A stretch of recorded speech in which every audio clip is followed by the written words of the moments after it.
closely knit at that communal social level. Think about the exponential value that we could all derive, especially in adding value, creating economic possibilities and great wealth, if that synergy was a mental one. Absolutely. Was a mental one. Your knowledge, your inspiration, coming, collaborating with mine. So what would have taken me 2 years to do, we cut the time and make it even shorter and faster to accomplish within 2 months. That is the essence of Hill's view about how we can truly be communally successful. In other words, nobody actually succeeds alone. True. Success requires partnerships. It requires collaboration. In fact, if I may borrow from John C. Maxwell's book on leadership, it talks about the dream and the team to realize the dream. No dream can succeed or materialize without the support of having a team. So the concept of a mastermind alliance is saying build your own team. Find people of like minds. That's the point. People of like minds. Even the book of Proverbs says it. He that walks with the wise shall be wise. Iron sharpens iron. Find people of like minds and then ally. Ally with them, associate with them, build partnerships, share what you know and learn what you don't. And in that way and manner, because there is a common interest in success or in succeeding, we can aggregate and compound the effort of thought, of ideas, of insights, and reap the benefits in far more exponential manners than would have achieved alone. But the key is, are we thinking in the same direction? Are we thinking the same concept, the same principles? Do we share a collective disposition towards how to become more successful, more productive in life? That is what that alliance is about. So I encourage Nigerians to collaborate more. I think we see a lot of that amongst the musicians. They call it collabo. They collaborate more, and you can see how it's helped many persons or many musicians, artists would never have learned about, but they collaborate. So it's not just collaboration in terms of, okay, somebody is higher up there, so I want to just latch onto them so that I can derive some advantage to lift me. You can also contribute. It's a collaboration of collective contribution. Not you being a leech. Not the opportunistic mentality of using others, of riding on the crest, on the wave of others, but saying, I come into this with some value. It might be from my experience or my expertise or exposure, whatever it is. And you come in with yours as well. But think of what we can create together. So we've got to think more in terms of that. But let's transform that capital from our social communal support system and begin to make it look more mental, more ideas-centric, ideas-driven. That will make a world of a difference.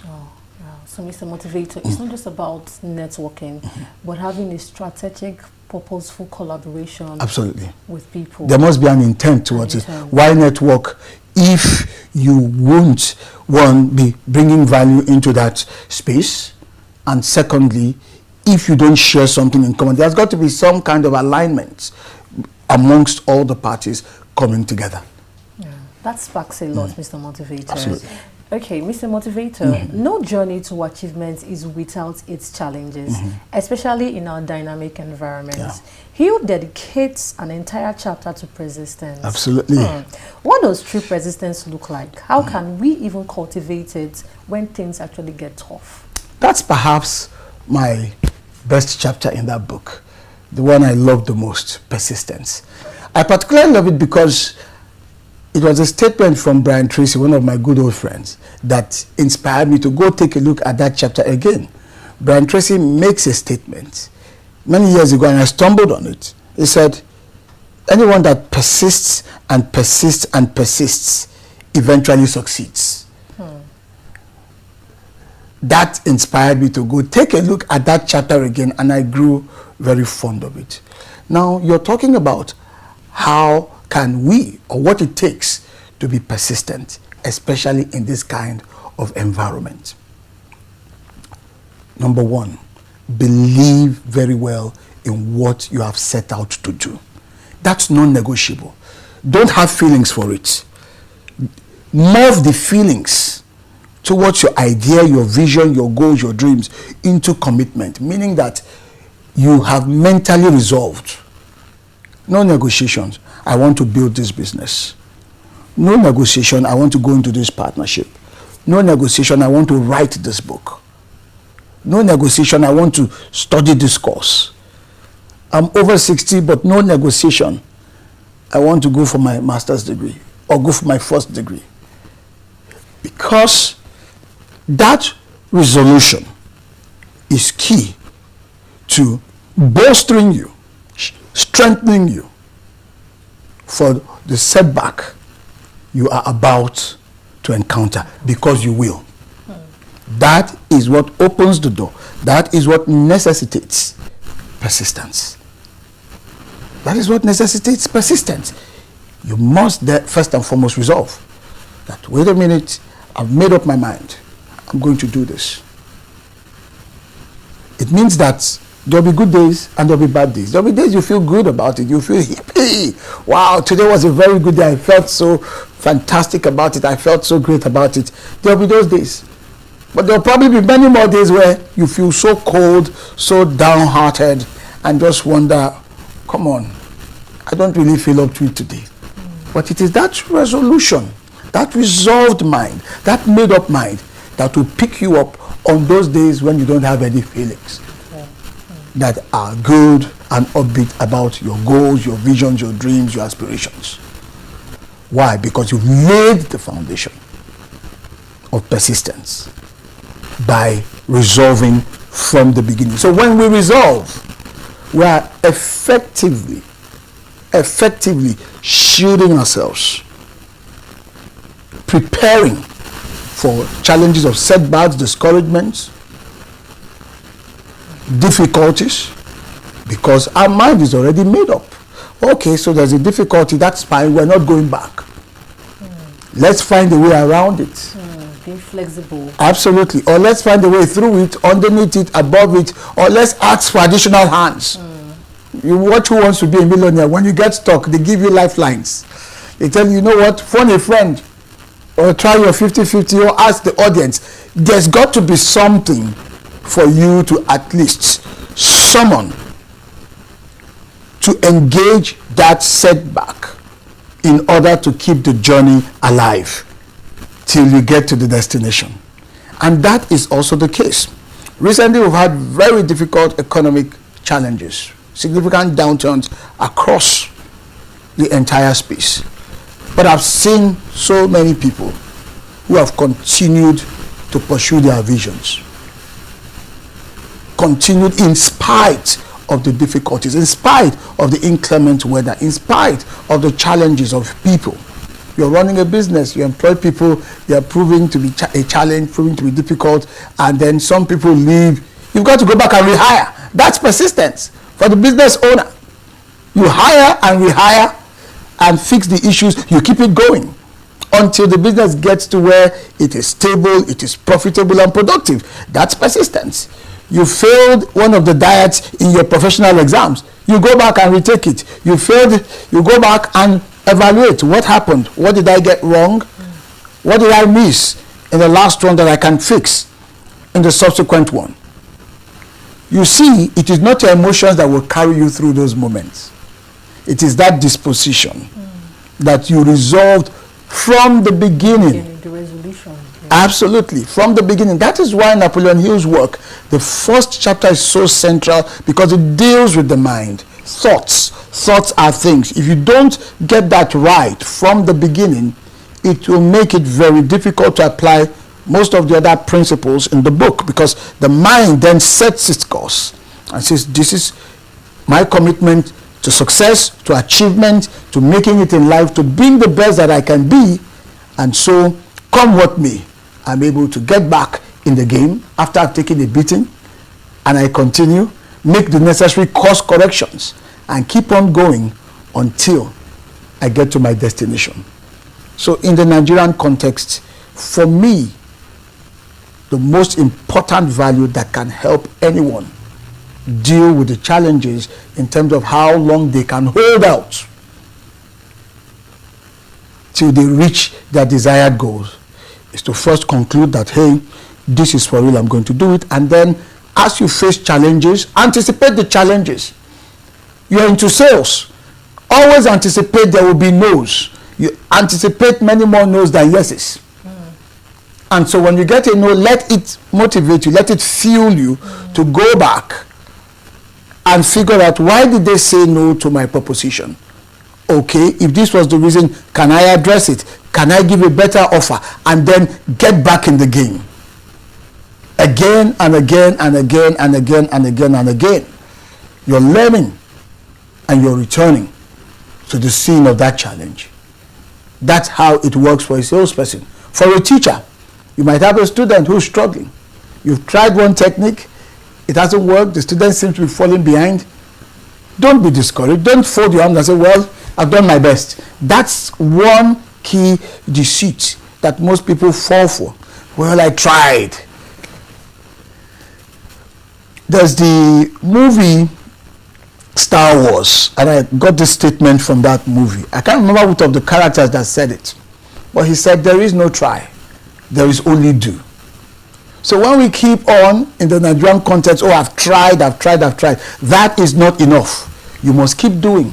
So for that student that you're the teacher, you must be persistent. Okay, this methodology hasn't worked.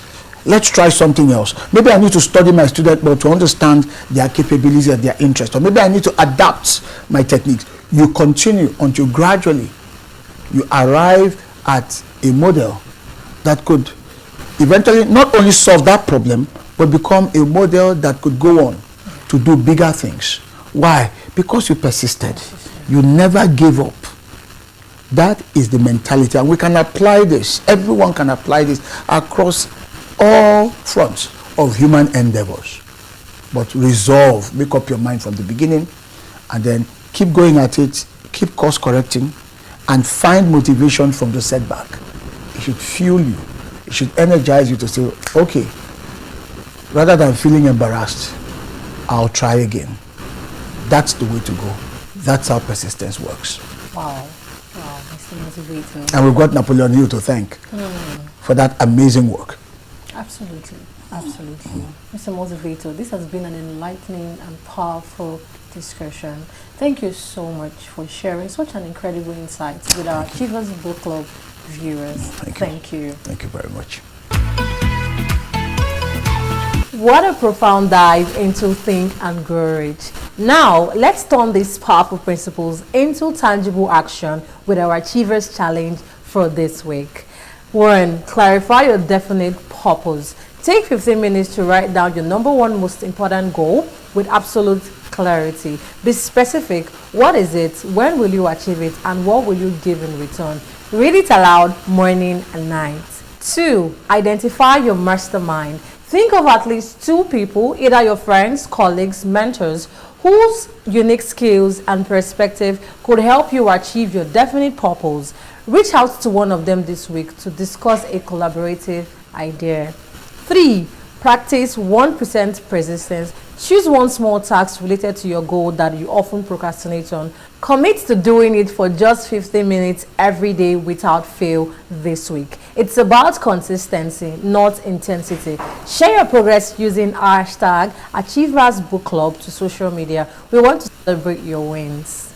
Don't just read about achievements, live it. Small, consistent actions followed by clear purpose are the bedrocks of monumental success. We see possibilities.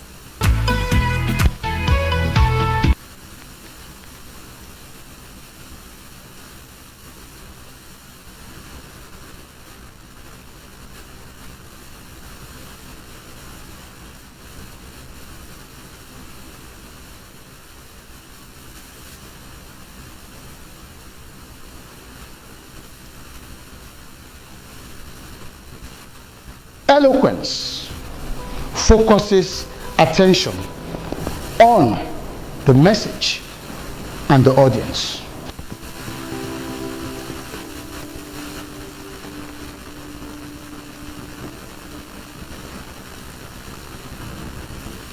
I found it very interesting and exciting. It was very beneficial. Definitely would learn a lot, a whole lot. Thank you. The delivery was second to none.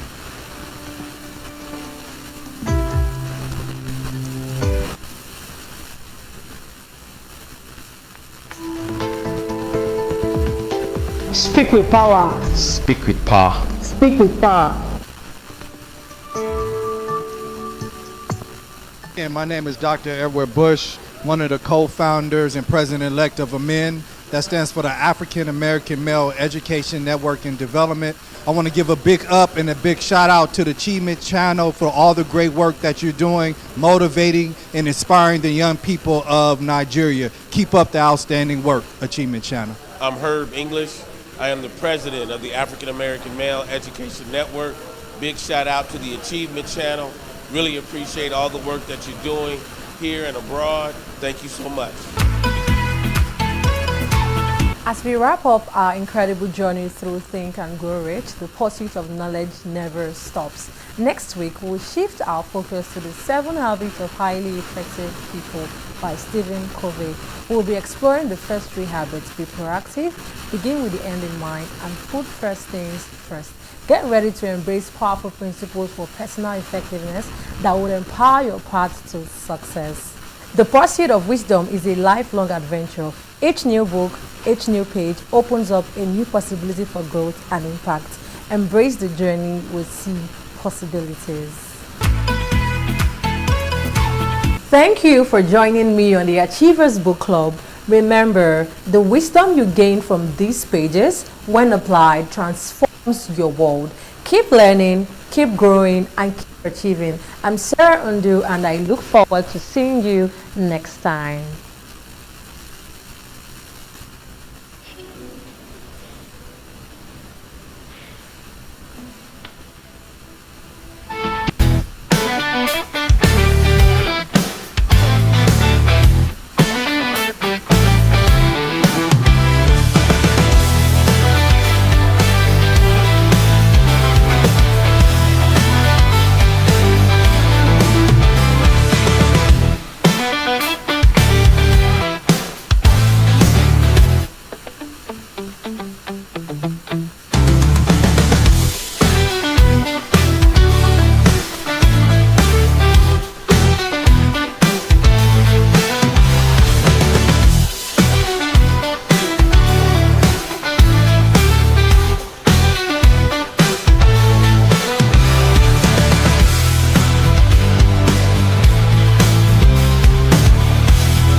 Good morning and welcome to Achievement News, your daily source of positive and inspiring stories from around the world. I'm Tracy Dominic, and here are today's top headlines. On today's news, we bring you hope-filled stories from around the globe. First, in Lagos, Lagoon School attends a training program at the School of Eloquence. And on the international scene, a community initiative has successfully planted over 10,000 trees, transforming urban spaces into green oases. Next, in New York, a group of high school students has developed an innovative app to help the elderly stay connected with their families. Our first story focuses on the importance of education, empowering school. Students of the Lagoon Secondary School, Lekki, Lagos, have started a 3-day transformative program for the senior prefects at the School of Eloquence. This 3-day program, which had 20 students and 2 teachers in attendance, the Dean School of Eloquence, Ibon Essien, addressed the prefects in an opening remark, emphasizing the importance of excellence and agility in their various roles. This 3-day program is tailored to enhance the students' proficiency, empower them to become excellent individuals, and thrive in their various roles as prefects. at the Lagoon School. And now in a small town in California, residents came together to rebuild after a devastating wildfire.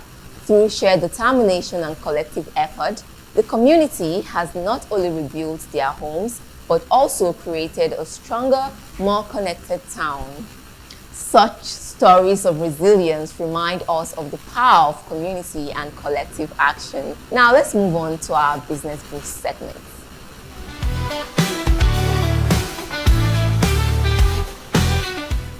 In our Business Boost segment, we highlight Ecotech Innovations, a company dedicated to creating sustainable technology, founded by environmental engineer Laura Green.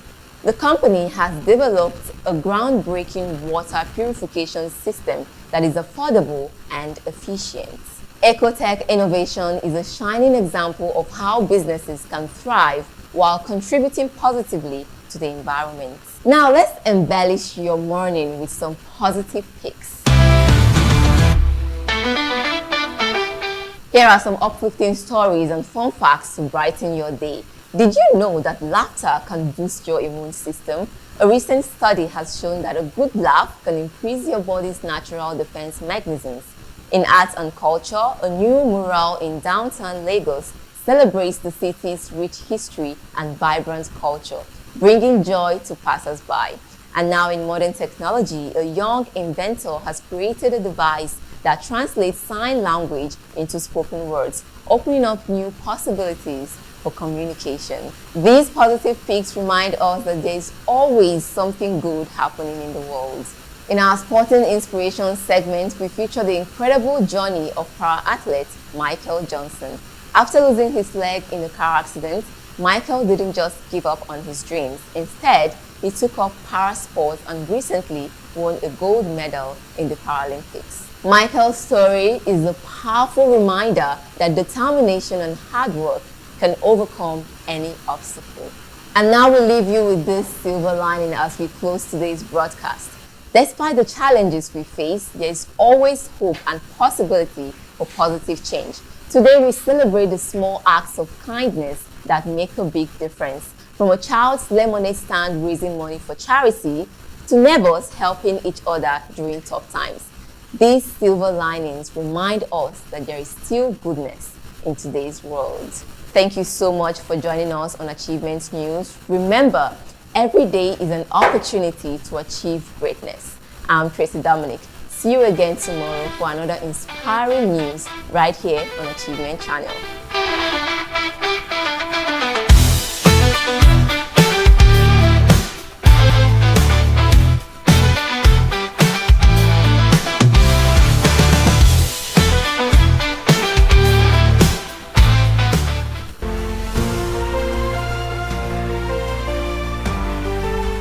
Hello there, welcome to Inspire Her on the Achievement Channel. I'm your host, Helen Ongma Odeleye. Today we are talking about becoming your best self, a journey of self-discovery and growth. Join me as we explore the transformative power of self-awareness, goal setting, and confidence building. Get ready to unleash your authentic, empowered, and extraordinary self. I'm joined by two amazing women. First, Jenny Etta. She's an author of The Bathroom and is reminiscing of thoughts and happenstances on entrepreneur and songwriter of Oba and Woba.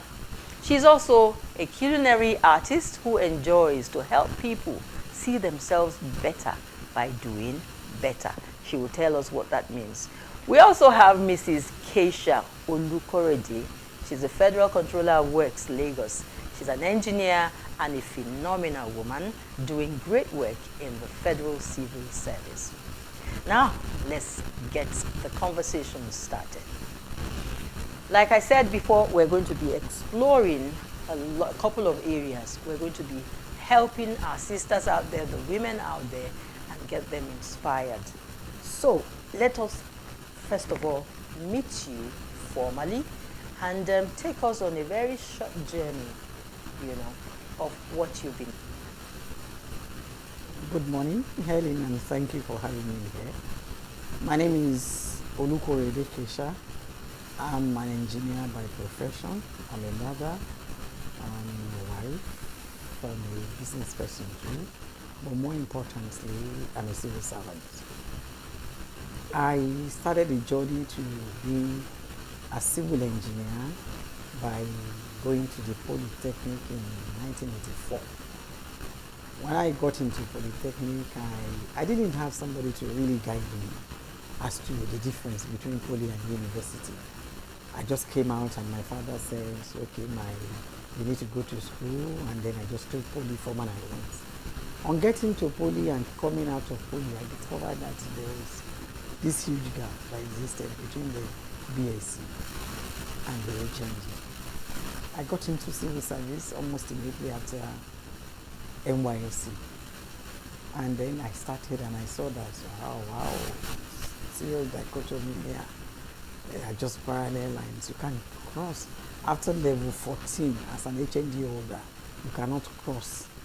And you can't become director, you can't become what, you can't climb to the zenith of my career. So I said, well, you know what? I opted to get out of school, to get out of the work. I tried my hands on something else, but I wasn't finding fulfillment. My fulfillment was in this engineering. I tried to go to Dubai, Cyprus, service, because the difference, they just made it to be two places, as if you have not gone to school at all with the HND. They made it to look as if I just went to nursery school, not even primary. So I was really, really disturbed. And I know I could do better than what they were offering me. Most of the time, my colleagues will be in the office holding meetings.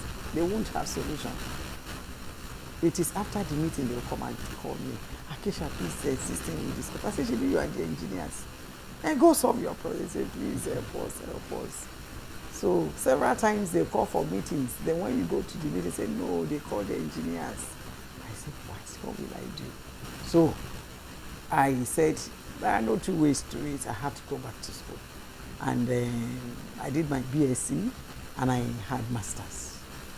So, and then I came back to the work and I started again. That brought my level back, but I didn't mind. But at least I know I can climb and get to the zenith of my career.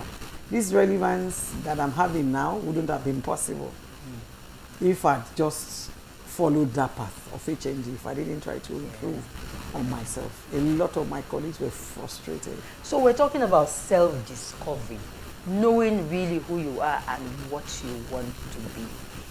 At what point really did it occur to you that this is not for me, I need to be there? That's what I said. You know, as a result of frustration in the line of that technical, I wanted to fall out and then just be a business person and be fulfilled along that path. But I knew something in me, you understand? Didn't add up. Yes, I wasn't satisfied in that line. So it's only in engineering that I find my joy, my peace, my pleasure and satisfaction. So I said, okay, what do I need, you understand, to now make me fulfilled in this engineering? You went back to school. So I had to go back to school. Okay. So, congratulations. And I'm happy. A lot of my colleagues have retired now. Because that level 14 will have been the bar and the frustration that comes with it. I wouldn't have been this relevant. So and that's it. Relevance. Yes. Relevance is key. Yes. And when you self-discover yourself, you become more relevant to society. Yes. Okay. So let's come to you. Tell us your story. Where are you coming from? Okay. Again, my name as is brief as possible. My name is Jenieta, as already introduced, and my story is a bit deep, I would say. So growing up was not an easy one for me. I had a rough one. It was a really rough start in life. I wanted to become a theater artist, and when the time came, he refused. And it disrupted education for me, so to speak. However, I did not relent, all right? He left the house, At some point, we had to. It just became, a struggle in life, so to speak. There was that point where, because I needed to go to school, I just wanted to go to school. I would always, go and hustle, put money together to go to school. But it would come from nowhere, after all done. And then he would just, begin to talk to frustrate me out of, school. For a young child who was growing up, it was really traumatizing, I must say. However, you rose above that. I rose above that. I was able to, give myself education, so to speak, from, it was not the usual education you're used to, but for every opportunity I got, I made sure I got education. I educated myself. So I wanted to become, now this is the clincher here. I wanted to become a theater artist. I didn't have the opportunity. Today I can say that I appeared, I've done something with a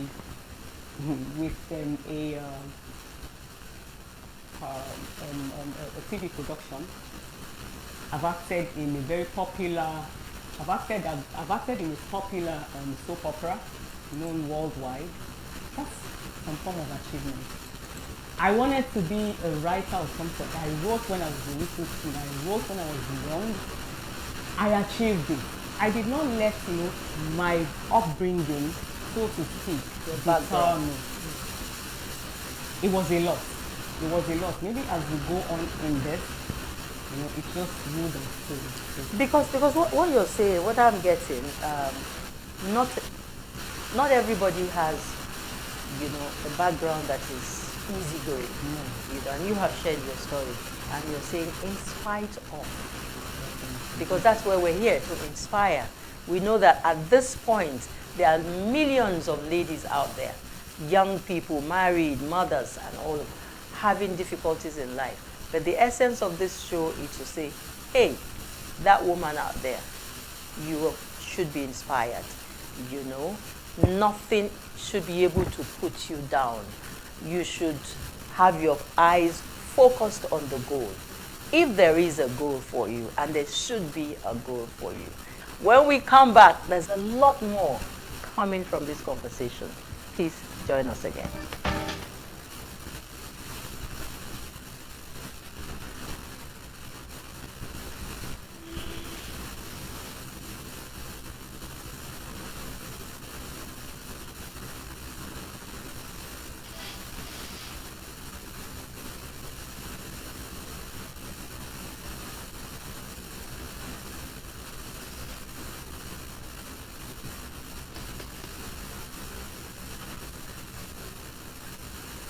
So to do well in public speaking, you must see it as a relationship between yourself and your audience.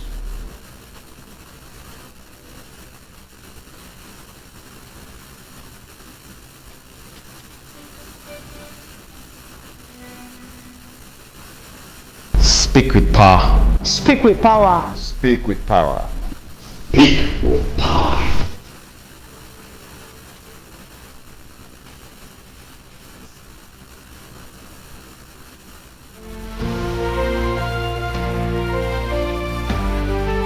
Welcome back. It's still Inspire Her, and I would like to start this segment, the second segment, with a quote.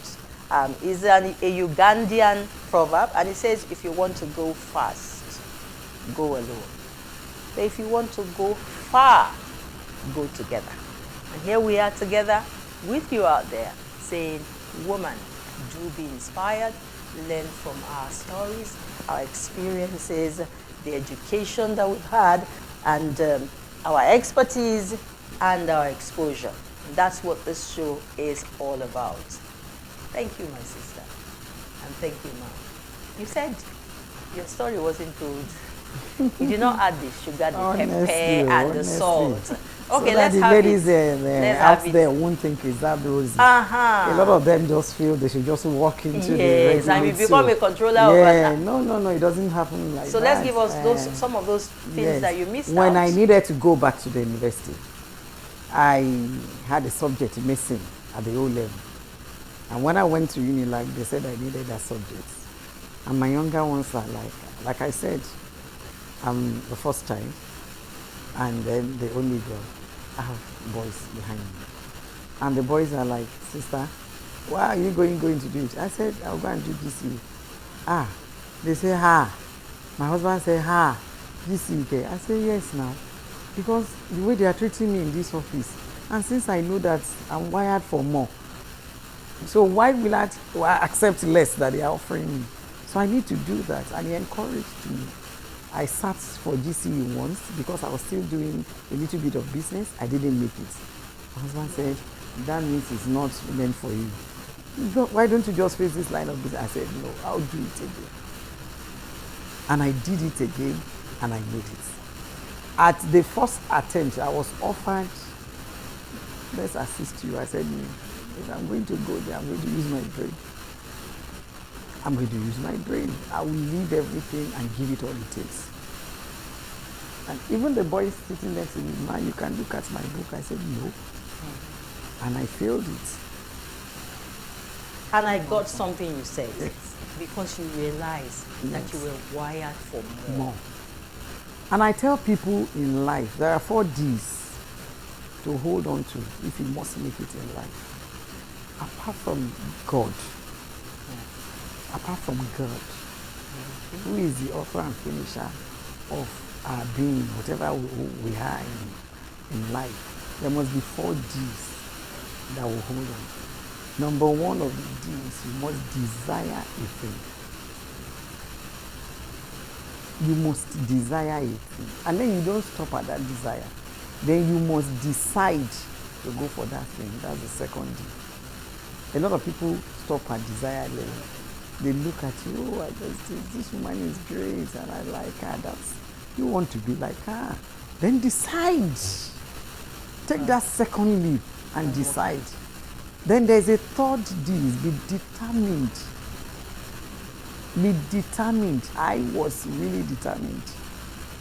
Everybody called me she for he or he for she. That's what they call me in engineering profession. You understand? When I lead a pack of 100 engineers, I'm in the forefront. My honorable minister will say, Kesha, I don't have this energy, slow down. You want to push me down. Where are you running to?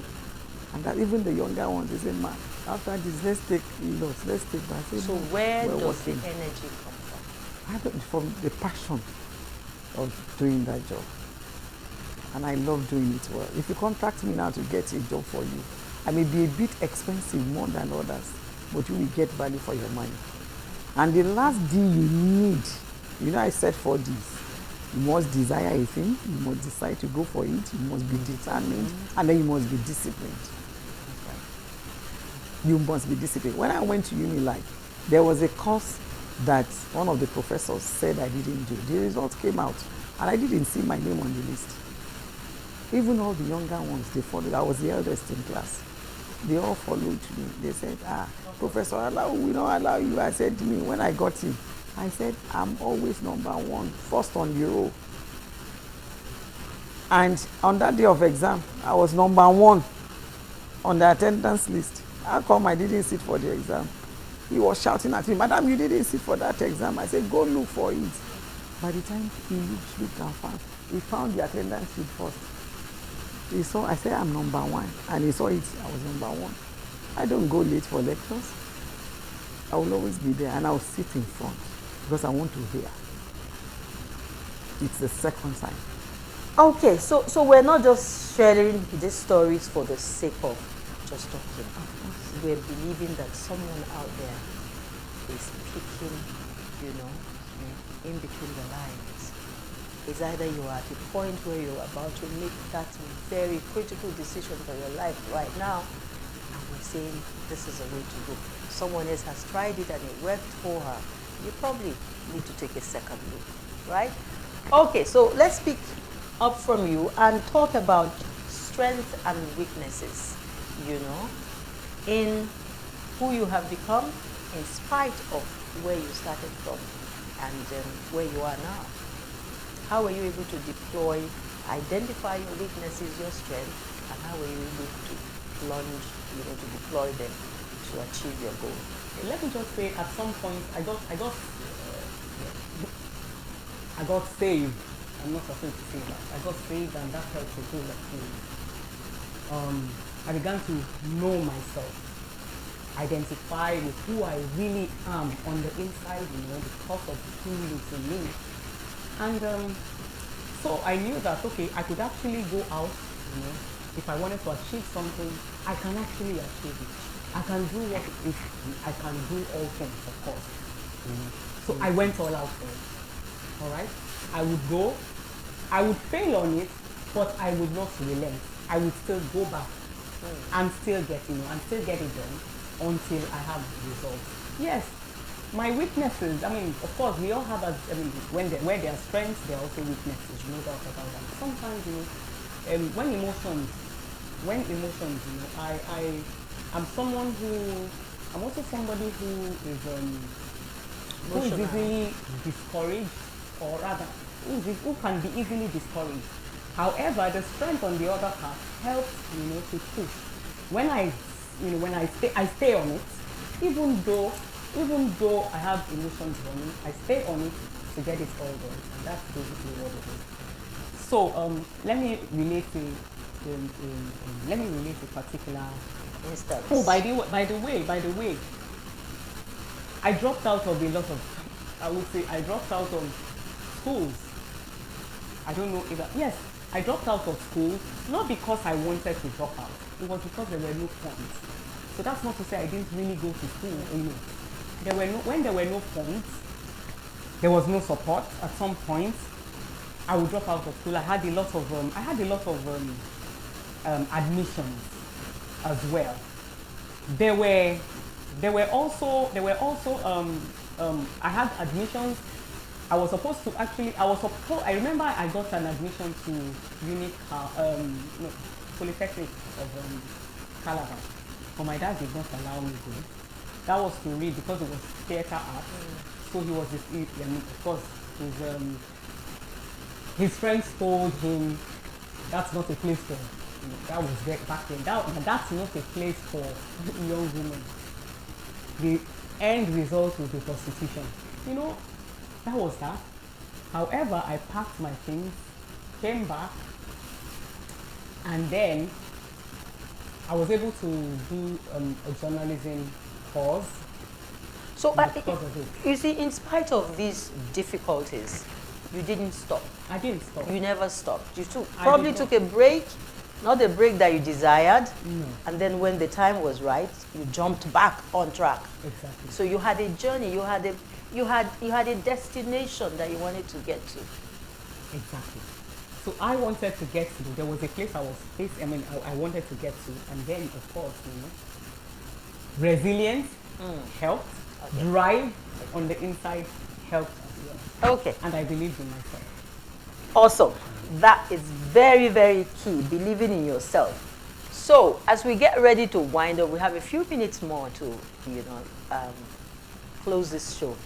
Let us look at some of the obstacles that you have faced. Believing in yourself sometimes is not enough. When you have so many obstacles, especially in the workplace. The civil service is known to be a place with a lot of hurdles. Tell us how you managed to scale through some of them. The only hurdle I faced in the civil service was the dichotomy between the technical and the engineering cadre. That was the only one I faced.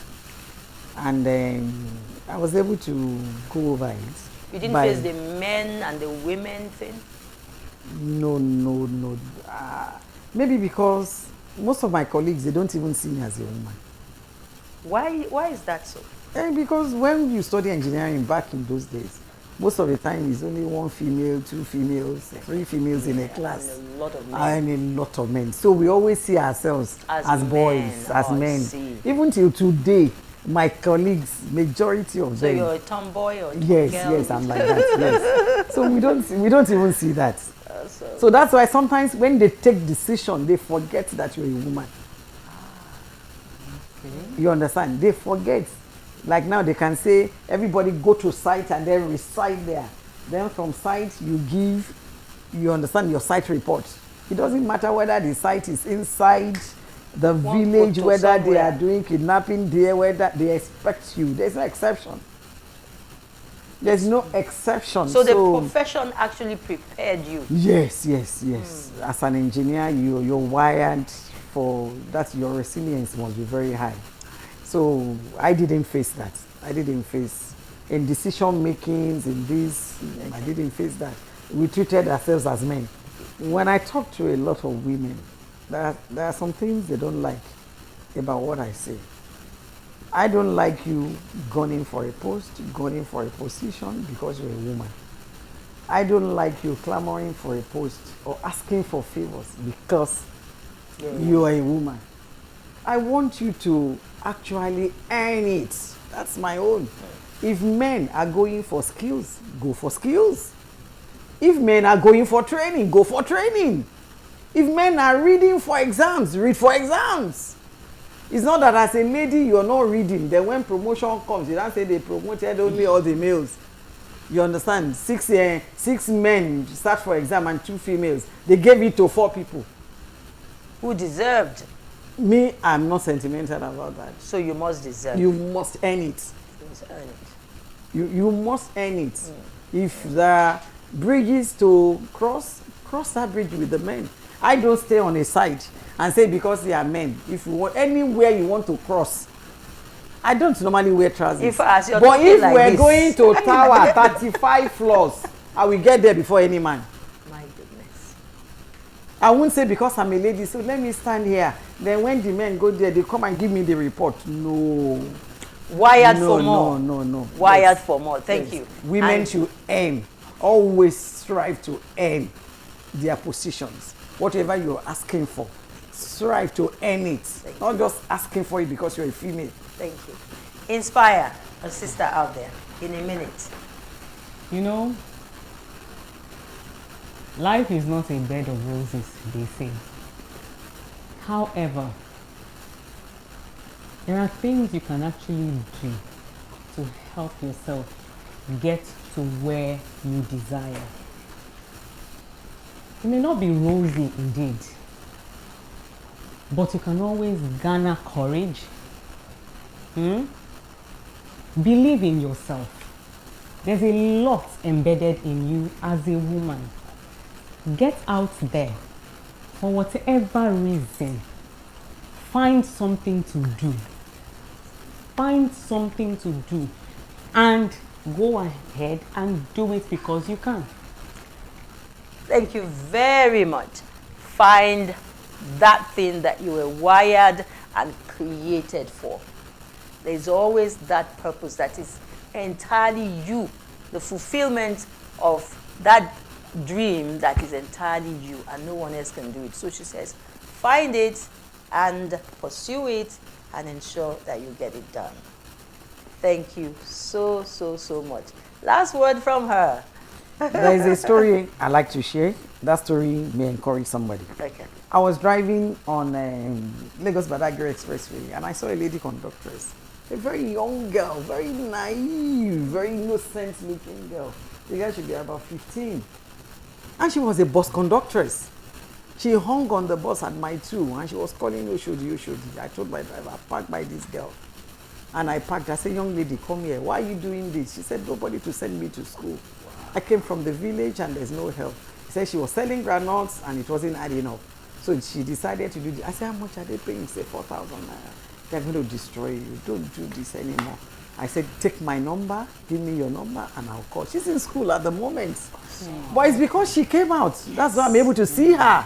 If she has said she's a female and then she's gotten somebody to impregnate her, that means I've ruined her entire life. She came out because she knows she can do much more than she was doing. I think that story can encourage somebody. I just like to tell that story. On behalf of that young girl, we say thank you. And because we know that there are loads of other young girls like her out there. So get out there and be found. Let us find you in a place where we can help you. Okay, so we have had an amazing conversation today, haven't we?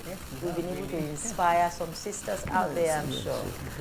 Okay, so we have had an amazing conversation about self-discovery, about personal growth, strengths and potentials. I believe that you would like to join us again next time on Inspire Her on Achievement Channel. Remember that Margaret Thatcher once said, "Do not follow the crowd. Let the crowd follow you." Keep staying inspired.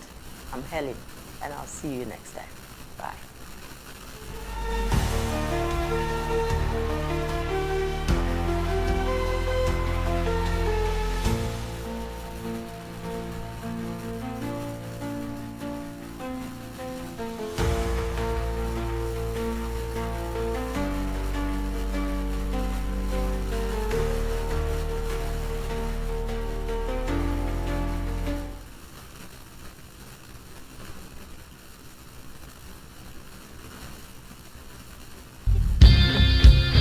Mr. Motivator, Mr. Motivator, Mr. Motivator,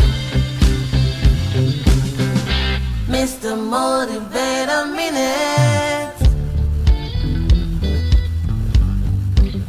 Mr. Motivator, Mr. Motivator, Mr. Motivator Minute. Mr. Motivator, the challenge to perform. Every morning we're told in Africa that the gazelle wakes up with a clear determination that it must run faster than the fastest lion in order not to be eaten alive.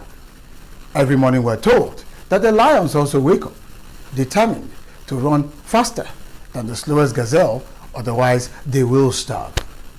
Well, there's a moral to this anecdote. It is simply this: that it doesn't matter whether you're the lion or the gazelle. What truly matters is that when morning comes, you had better get up and get going. It's the dawn of a brand new day, and I'm here to ask you, what do you want to achieve today? Where do you want to go with your life, with your goals, with your aspirations? What sort of difference are you seeking to make in whatever it is you've chosen for yourself to do? My job is to challenge you to perform. My job is to inspire you, to energize you, and to bring to you all of the resources that you will need so that you can indeed say to yourself that, yes, I had this morning with Mr. Motivator. Mr. Motivator, Mr. Motivator, Mr. Motivator Minute. Walt Disney, the founder of Disneyland, once said that all our dreams can come true if we have the courage to pursue them. We're going to be discussing what I consider my favorite subject matter. It is the subject matter of dreams. The subject matter of setting goals for yourself, of aspiring to achieve the impossible. Most times, what we think is impossible is actually something waiting to be done by someone else. In fact, as Napoleon once put it, that impossible is only a word to be found in the dictionary of fools. And I know you are not a fool. So when we talk about dreams, what are the 4 major things that you need to know in order to live a successful life driven by the power of dreams? Number 1, you must dream big dreams. Dream the dreams of giants. Dream a dream that might look so impossible at the outset, but you need a dream to be so big so as to enable it to challenge you, to inspire you.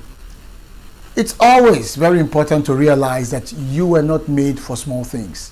As a matter of fact, every one of us is made to do something big at one point in time or the other in our lives.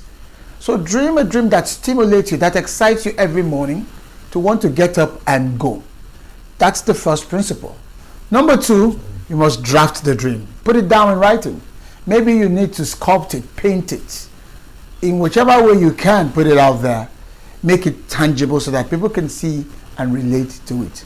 And number 3, you must declare your dreams. Tell people about your dreams. We're not asking you to discuss your dreams, but I'm saying to you, declare it. Let people know what it is you are seeking to accomplish in your life or in whatever field of human endeavor that you set out to do. And then finally, number 4 is this. And this is where it all comes together. you must do what the dream demands of you to do. If the distance be not traveled, the destination will never be reached. Dreams will remain pie in the sky if we do not take action. So, what actions are you taking? Set goals. Specifically begin to outline what you need to do so that you can begin to work towards them. I leave you with the words of a young lady who was challenged and people felt her dreams were impossible. In fact, they said to her, "Your dreams are not real." Then she replied by saying, "The dream is real. It is the failure to make it happen that is the unreality." Dream big dreams. Mr. Motivator. Mr. Motivator, Mr. Motivator, Mr. Motivator, the challenge to perform. Imagine a world transformed by the power of giving, where every act of kindness sparks another. These are the champions who dedicate their lives to change.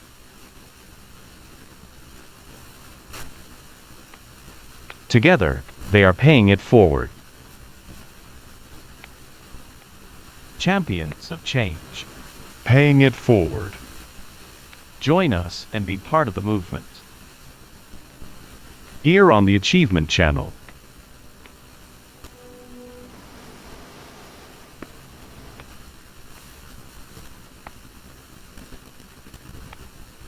Hello and welcome to Champions of Change. I am Pamela Igbo, your host for this journey of inspiration, transformation and action.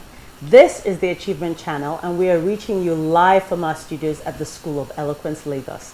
This program is dedicated to showcasing individuals and organizations that are creating a positive impact in our communities. We aim to motivate you to get involved and support meaningful causes.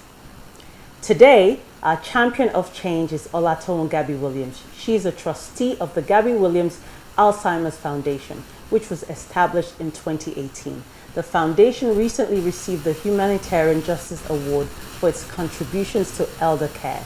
She's a passionate advocate for social change with a history of leading impactful projects. She also founded Sponsor a Child Nigeria, which advocates for children's rights and welfare in institutions across Nigeria. Olatunji, welcome to the show. It's great to have you here and I'm looking forward to our conversation. It's great to be here, Pam. Thank you for inviting me. Fantastic. So let's get right into it. So the Gabby Williams Alzheimer's Foundation is one that is very personal to your family. Could you tell us a little bit more about that experience for you? And also, I'd appreciate if you tell our viewers, for our viewers, what are some of the symptoms of Alzheimer's that we can look out for early detection? Okay, so the Gabby Williams Alzheimer's Foundation was founded on my father's 80th birthday, the 11th of September 2017. He'd been suffering, well, living with Alzheimer's, we say living with Alzheimer's for 10 years then. He went through all the stages, and by the time we inaugurated the foundation on his birthday, Daddy was already close to the 7th stage, which means he was catatonic, he couldn't speak, he couldn't even hold his head up, he was in a wheelchair, he had carers 24/7, he was really sort of not functioning at all. And so, yes, we wanted the guests at the party to see what it looks like, the ravages of Alzheimer's on a man as healthy, as intellectually brilliant, as physical. And my father was very athletic, as my father was. We wanted to show them, we wanted to demystify the condition. We wanted them to see also how terrible the disease is. So yes, it was very, very personal. And we wanted to make sure that people, it's a pandemic. It's a pandemic, global pandemic. And there's so little information, although things are changing now. We wanted to make sure that people weren't confronted with kind of ignorance that we were confronted with, our own, and the ignorance of even the so-called the workforce, that many of whom the health workforce, they really just didn't know what they needed to know to really help relieve the emotional burden, the practical caring burden, and we set it up to network with a growing database network of specialists who could deliver talks, Q&A sessions, and there's so many people that are willing to share their knowledge and expertise, and we wanted to pool it and share it with all the people who needed it. Right, okay. So what are some of the symptoms we can look out for Alzheimer's? Because obviously it's the most common form of dementia. So what are some of the early stage symptoms that we can look out for? Flow. We have this mnemonic called flow, and it's stands for, the F stands for forgetting, and it's forgetting all the time and forgetting important things all the time. Then L stands for losing your way, losing things all the time. The O stands for overlooking your personal appearance, overlooking your hygiene, personal hygiene, overlooking things you would not normally overlook. Overlooking, you forget to turn off the stove, for instance. Wow. So that's overlooking. That also comes under F, forgetting. You're forgetting that you have something on the cooker. And the W stands for wandering off. Wandering and just losing your way generally, and just wandering aimlessly without any direction. And also the W stands for having to write things down now. Wow. So that, yes, mnemonic is flow. Right. Yes. And so by the time, the end of your father's life, he had all the symptoms? Oh, yes. I mean, he had those symptoms even earlier than the 7th stage. The 7th stage, you are just not functioning at all. You're not even walking. Because, it's a disease of the brain. It's a degenerative disease. So it's the brain that sends the commands to the body to do this and to do that. By that stage, the 7th stage, your brain is really sort of eaten up with the disease. Wow. It cannot send those commands. Sure. So, Daddy couldn't do anything. Even eating, sometimes the food would be left in his mouth because the brain wasn't sending the command to chew and swallow. Wow. It gets as bad as that. It is a terrible thing to look at. So he was exhibiting those symptoms, I would say, by sort of stage 3. And I can't name, the specific, they do have names, but the specific stage, I cannot name it. But I would say that by the middle stage, 3, he would already, all those symptoms were a factor of his life.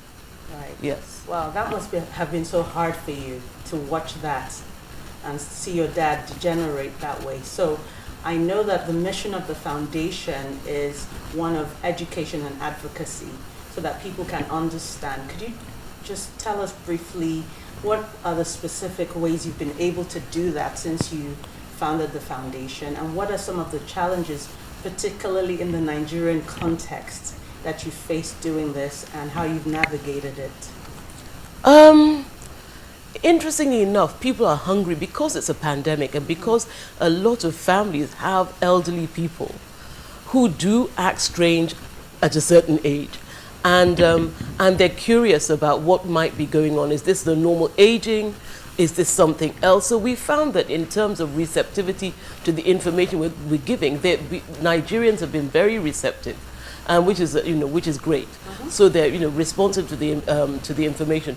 We like to work for our outreaches with faith-based organizations. Okay. At the moment it's churches, but we want to go into mosques, we want to go to all the faith-based organizations because that's where the people gather.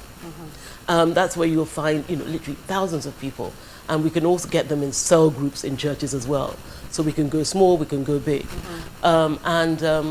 Yes, challenges, as I said, people, the specialists we work with, this network of specialists we're building, which is growing every day.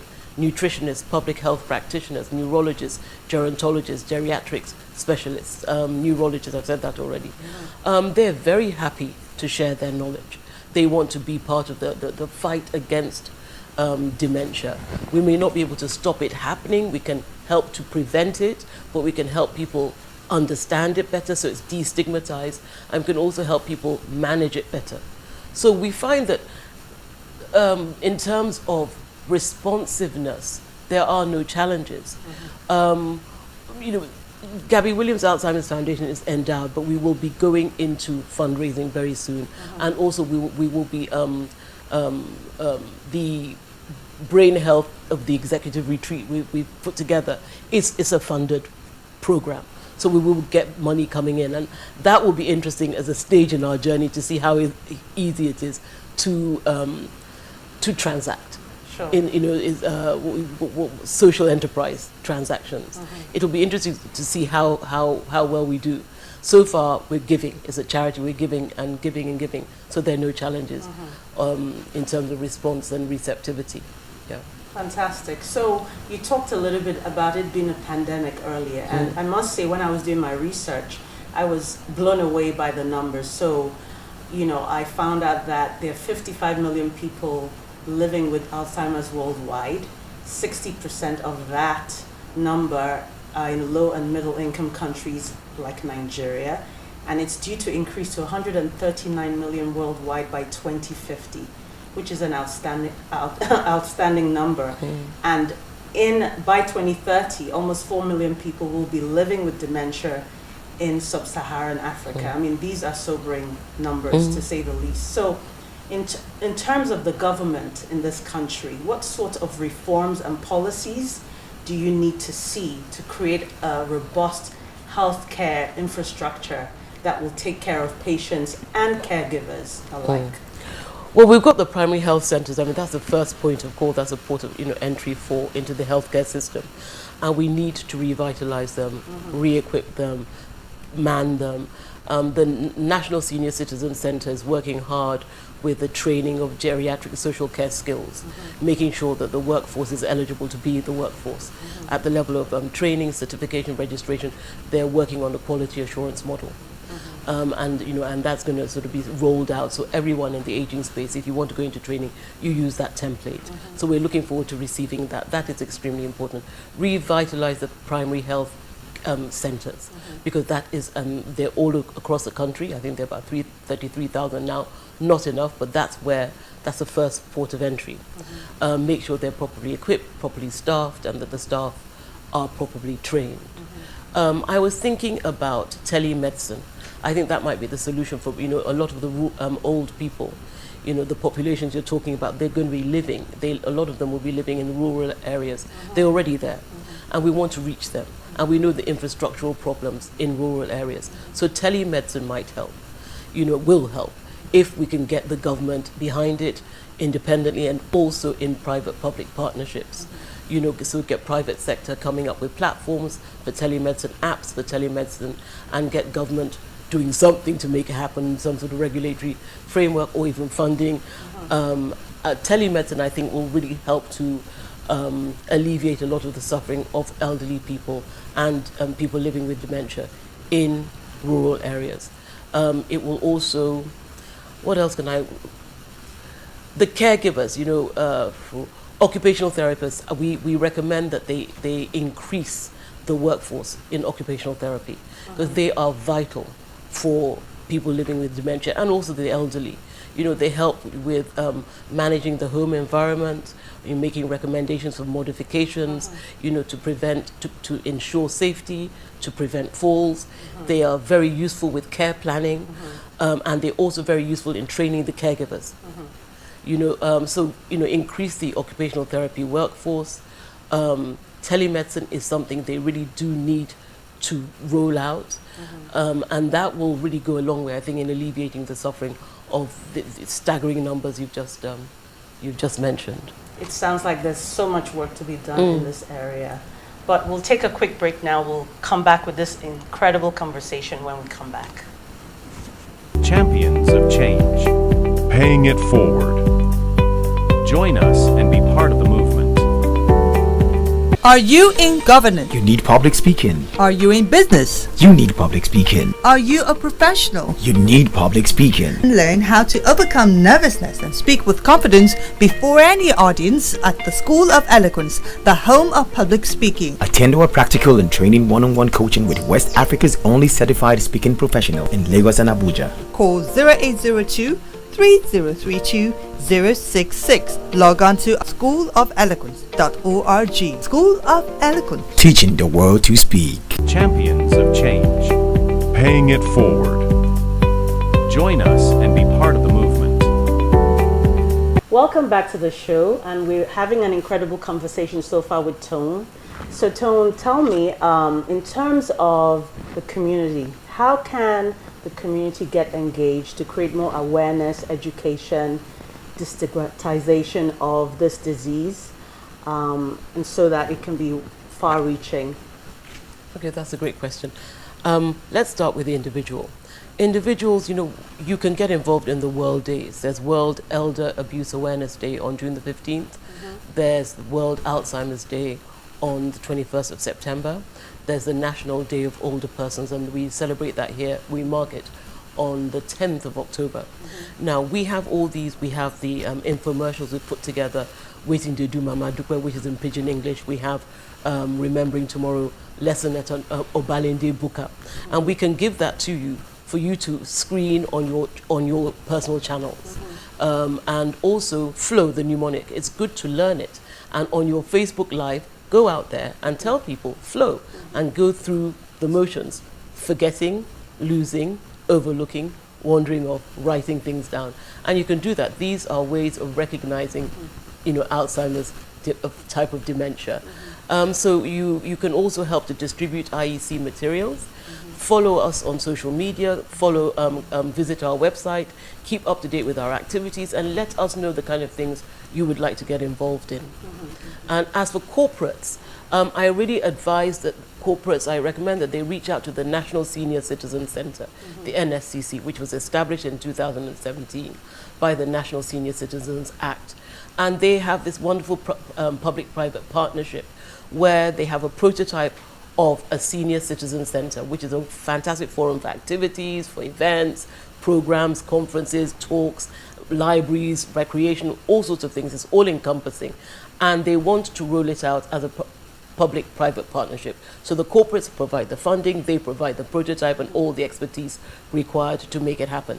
And the vision is one community, one senior center for every community in the country. So I think that's a wonderful thing way to get behind the fight against Alzheimer's dementia, you know, because we're going to have, these are fora where we can listen to talks about it, to destigmatize it, to give information, which is equipping you to really manage living with a person living with dementia.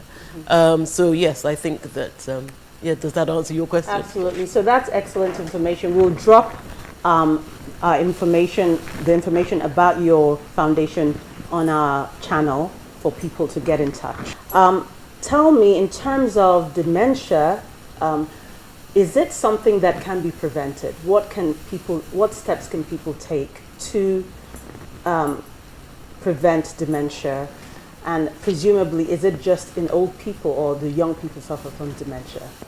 Well, elderly people are disproportionately affected, but it's not just older people. You get young people who get dementia as well, but disproportionately older people. I'm loath to use the word prevention. Keeping it at bay. Take care of your brain health. It's one of the reasons, well, it's the major reason why we've launched the Brain Health in the Corporate Structure program with our Brain Health of the Executive Retreat. Brain health, the health of your brain is put at risk. Periodontal disease, which is a gum disease, and it's inflammation of the mouth, and it gets into the bloodstream and it affects the brain. Hyperlipidemia is about lipids in the blood, too much fats in the blood, high cholesterol. All these put your brain health at risk. Smoking, reduce alcohol. You don't have to stop it completely, but reduce it. A glass of red wine, you know, with a meal is not going to harm you, but you know, take it easy with the alcohol intake. Smoking, no. Protect your brain health, because Alzheimer's is a disease of the brain. Drink lots of water and keep yourself hydrated, particularly when my father, I remember when you're already suffering from the disease, you know, you need lots of water to hydrate the brain. That's excellent. Yes, have I answered your question? I've learned a lot as we speak. So thank you so much for that. But before we end the show, I wanted to ask you about one of the things, which is your passion. Got nothing to do with Alzheimer's, but I thought I must ask because you are a passionate advocate for children's rights. Tell us a little bit about that work, and you've been doing it for 14 years, and what impact you've had and what you want to see for the future with that.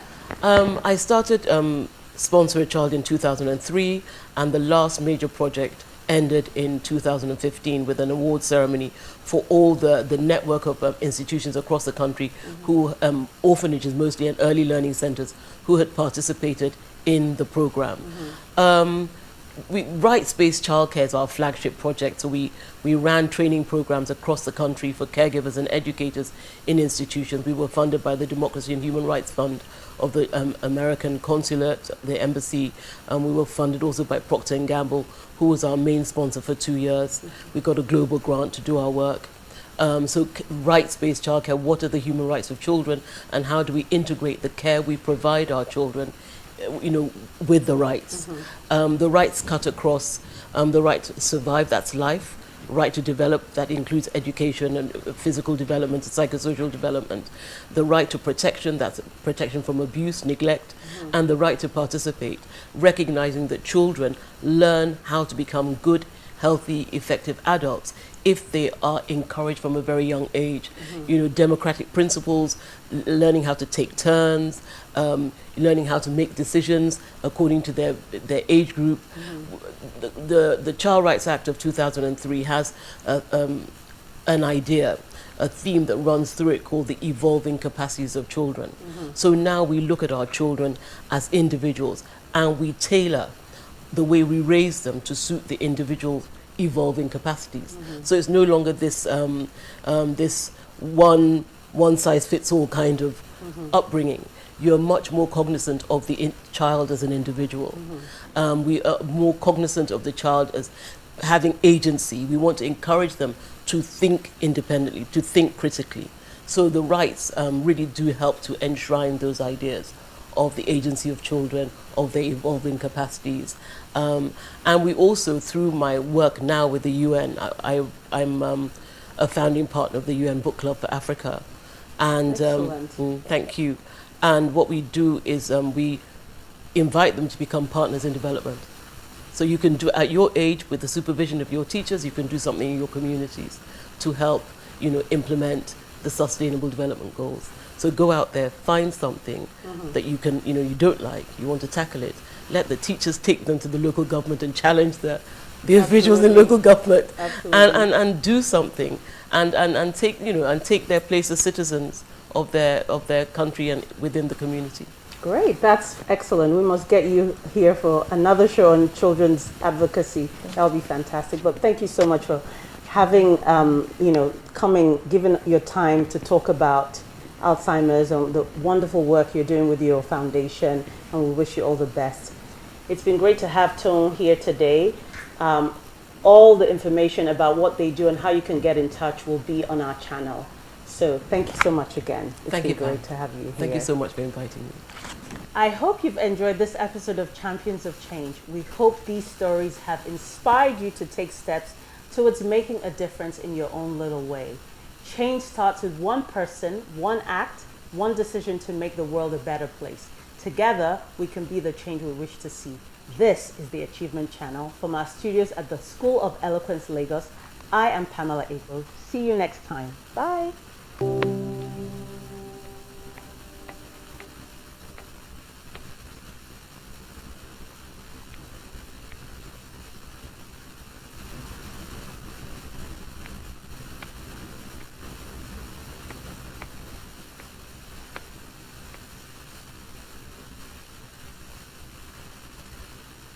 A new day dawns, full of possibilities.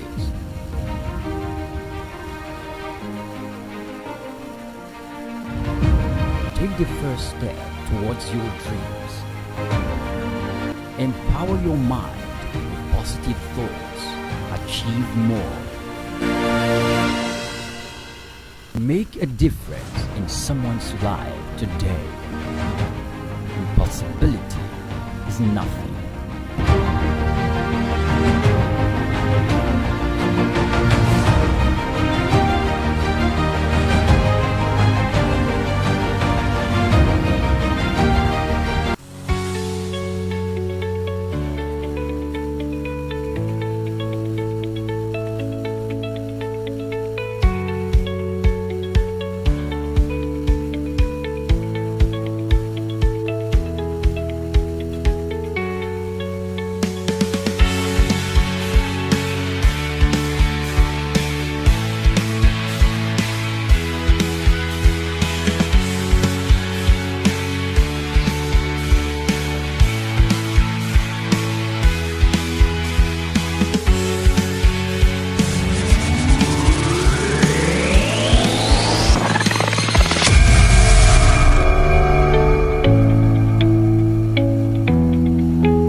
Welcome to Career Success, the premier program dedicated to helping you navigate the path of professional excellence.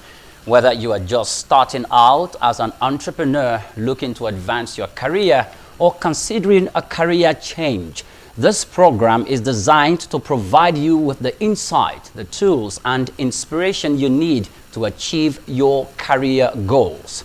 This is Achievement Channel, and we are reaching you from the School of Eloquence here in Lagos.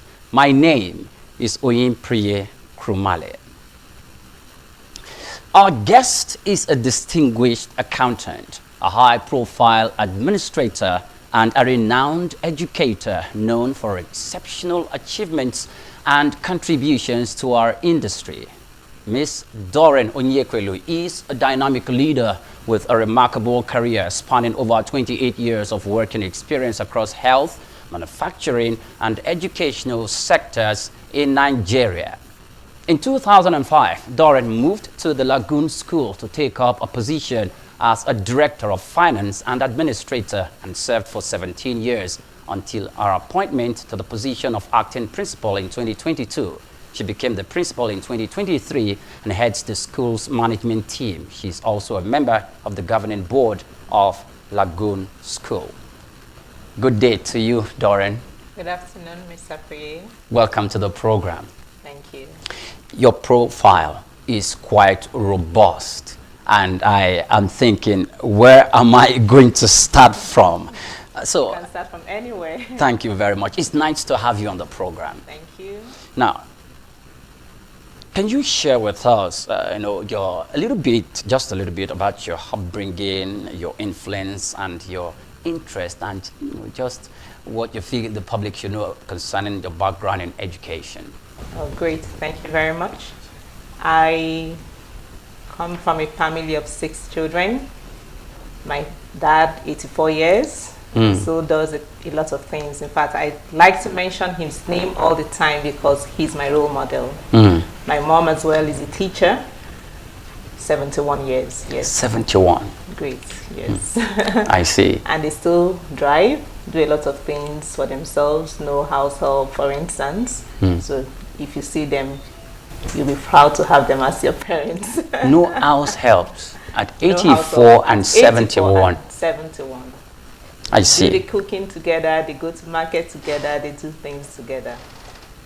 At that age? At that age. I see. That's where I think this generation needs to be learning a lot from that. I remember telling the parents during one of our parents' forum, and I met a parent in one of the stores in Lagos, and what he reminded me, said, remember that talk you gave telling us about your 84-year-old dad? I said, wow, you remembered. Said, that was the only thing I took away, and you told us that he still drives.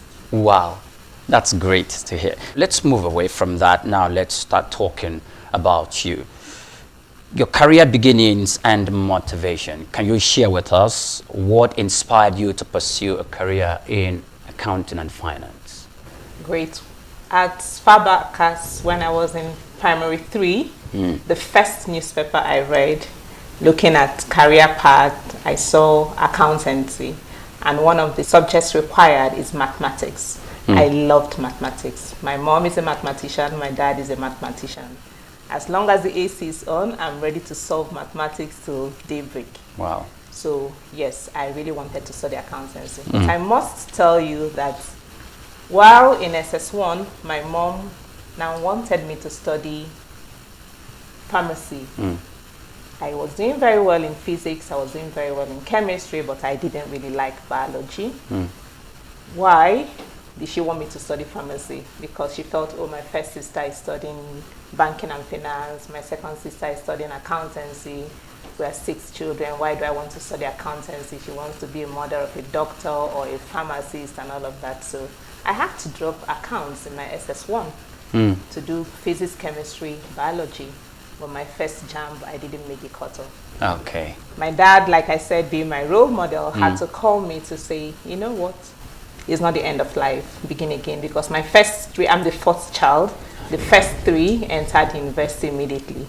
So I had to step back, write jam and wait for 1 good year. Yes. Okay. So I had to take up geography as well as government, which I didn't do while in school. But I got all the support from my dad as well as my mom that eventually understood. So I went back to reading for JAMB again to do accountancy, which was my dream as far back as primary 3 when I was just 9 years old. I see. All right. How did your experience as an accounts clerk, at Niger Foundation Hospital and Diagnostic Center shape your career aspirations? Because it seems that's where you started. Yes, that was actually when I was in my first year in the University of Nigeria, in Enugu campus, studying accountancy, and the school went on strike. And I don't like just staying at home not doing anything. So I decided to apply for that job, which I got to be the accounts clerk in Niger Foundation Hospital. I worked there for like 3 months before they called off the strike and I went back to school. I was really happy to have that opportunity. One funny thing I must say is, okay, there wasn't any counting machine, for instance. I know how you count money like this, but they taught me how to count money fast in this manner. I was really glad. And I got good, lovely feedback because I would say that I'm someone that is very meticulous. I will never want to leave without balancing my accounts and all of that. So, yes. The left and the right must correlate. Exactly. Okay. For any debit entry, there must be a corresponding credit entry. So that was really helpful. When school resumed, I just felt, wow, I'm in the right profession studying accountancy. Okay. And it gave me push when school started. All right. That's great. So, and that was the first time I touched money, telling myself, wow, this is the work I did, and I'm being paid for it. When you said that's the first time you touched money, is it like you touched the physical currency? I or earned money. You earned money yes, as I an earned accountant. money as an accountant, not asking my parents to give me money for something because I already had my own savings from the work I did. Whilst you were still in school? Yes. Okay. Now, let's run up a little. Human resource and team development. You, from your profile, I have seen that you had some quite experience with leadership, and whilst you are transitioning from being an accountant to another sector where, though you're still carrying out the accounting activities, but it was a complete different organization and in a complete different sector. So tell us about that transition. Okay, after my university, I did my NYSC in an accounting firm where I must say I got the knowledge I needed to excel in my career path, being an accountant.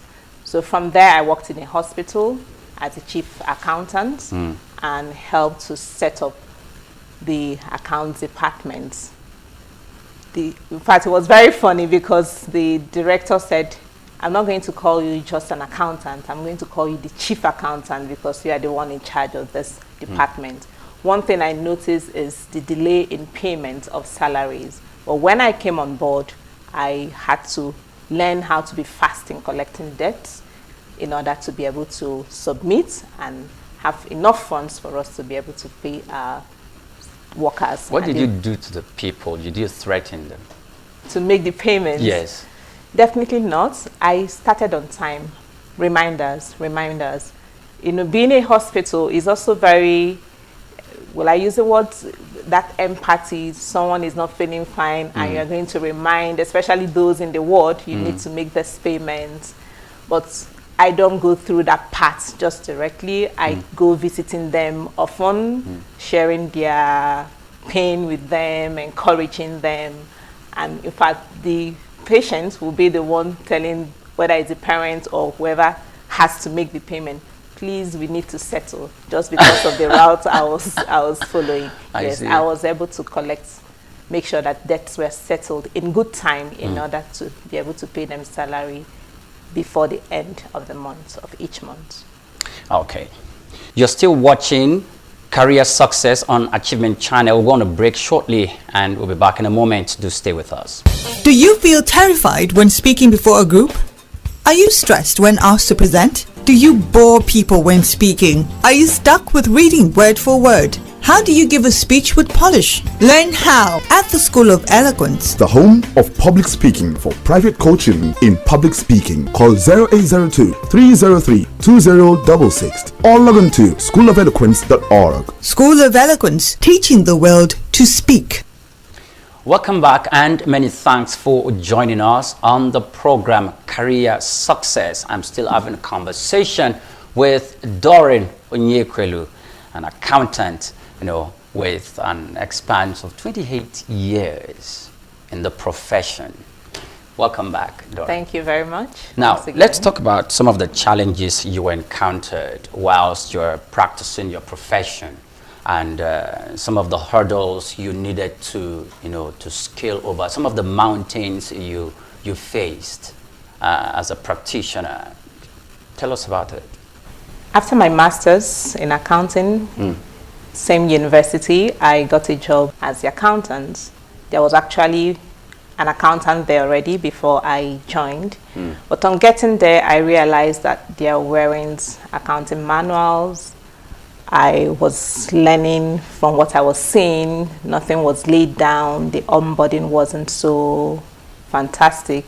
I told myself that whatever it is that I'm learning here or doing here, I must document everything to make it a lot easier for those that will come after me to have something to rely on and make onboarding easier for them. So that I managed to achieve, setting up all the accounting manuals. And from there, we transitioned from the manual aspect to using QuickBooks. QuickBooks is an accounting software which many companies use, so that helped a lot. It's a manufacturing company, and it's already a different set from the hospital. So hospital, you're talking about the income and expenditure, profit and loss services, but this is a manufacturing company. It also helped me to practice more of the things I learned in university, like cost accounting and management accounting, which is a different set of accounting from just the financial accounting. Okay. Oh, so the kind of accounting that you practiced and executed when you were, working in the hospital is different from that Completely which different. obtained from the In a manufacturing manufacturing sector. company, yes. Now, you were saying something about one of the companies where you worked for. There were no accounting standards or manuals to guide procedures to guide the accountants there. You set the record straight there. Didn't you encounter any of the accountants who were in that company who came after you? Yeah, Were there cases like that? Yes, there was a big challenge, but I really overcame, and I thank God, because there was an accountant, so I was the second accountant. Okay. And 6 months after my confirmation, I was made the financial manager, and this accountant was still there. So you can imagine how it will look like, and a male at that matter. I see. Anyway, but what helped me a lot was the soft skills, human relations, making him understand that we are here, we share a common goal, and we must make it work. So it's not about the position, it's not about the title, but about our working together, collaborating. And that also settled his mind, because I learned a lot from him, and he also learned a lot from me, and worked hand in hand with me to ensure that we had that accounting principles documented. Let's talk about your key successes and milestones. Okay. Which of these areas in your previous company, were there any key successes and milestones that you achieved? And also in the manufacturing, were there any key successes or the highest, will I call it accolade, or what you achieved whilst practicing within your 28 years span that you can boast about and confidently talk about? One of the greatest things, I'll say, if I look back, I'm very happy to remember are the people I worked with, because I also helped them to see the importance of owning one's job. Okay. So we're not just working for a company, but we are working for ourselves. So to grow in integrity, just as things as little as being punctual to work, I helped them to see that it's really important to work with that mindset so that we'll be able to give our best. And people were grateful. Okay, those achievements, were there promotions? Were there not just promotions in instances where you were celebrated and you were more like in the limelight in the midst in the organization? Because if that doesn't, I was expecting to hear something like that since you were. Oh, you definitely. Yes, tell us about those. Remember that when I started, I said that 6 months. Yes. Once immediately I was confirmed from just being an accountant, I was made the financial manager. And truly I was asking myself, wow, just 6 months into what I was doing, I looked back. One thing I said to myself, I guess they saw the attitude to work which I had. Just a little story on coming to Lagos for auditing. I went with my managing director, my direct boss. She was the one that told me the story afterwards when we were doing stock counts and what was in the book wasn't aligning with what we were counting physically. And I said, no, we need to recount again. And the salesperson kept on saying, but it's just a difference of one. An insignificant amount. It's very insignificant according to him. But I just said 1 + 1 is equal to 2, and it has to balance. Either we change what is in the book because that's not what we are counting. And he was taken aback, but we had to do the right thing. So by the time I got back, my managing director actually told me that she overheard a conversation that she was impressed. It's just something very little, but you can imagine how little things like this impress the owners because they feel you've taken it as your own, which was what I was trying to help every member of staff to see, that your environment is yours. So if you are the head of sales, take up that role and work as a head of sales, that you are the owner of this organization. That mindset helps people a lot. Okay, I see that. Now, you've worked in the medical sector, in the industry, you moved to manufacturing, and finally, you transitioned to education, which is, now you are the principal of one of the biggest schools in Lagos, Nigeria, the Lagoon School. You're not just the principal, you're also a member of the governing board. Right. How did you achieve that? Moving to Lagos to work in Lagoon School, I actually went to work as a director of finance and administration. There wasn't a department set up for that. The vice principal, administration, and an accountant, they were just doing what they could do best. So the intention was to go and assist in setting up that department. But I fell in love with the school, and I said, well, this is an institution I want to work in because it's like leaving home and going home. So it was, for me, it was home away from home. Yes, I was able to do that, setting up that department, introduced all I had learned from where I worked before in the East, coming to Lagos, using the same accounting software, QuickBooks. What made me to transition from being an accountant to moving as the principal of Lagoon School, I want to believe that the pioneer principal already saw that in me. She already had that vision. It's true someone succeeded her, but she needed to move to Lagos Business School. That's where she's working now, and I also learned a lot from her. So I'm like the third principal of the Lagoon School. I would want to say that there's a level you will reach in your career.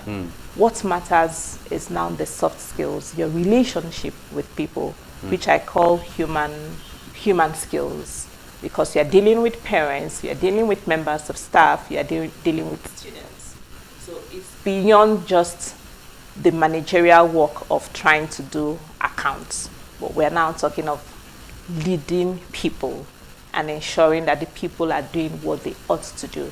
So I want to believe that the principal saw that a lot in me because I will never want to leave until something is achieved. And I entered into mentoring the members of staff as well as students, even their parents.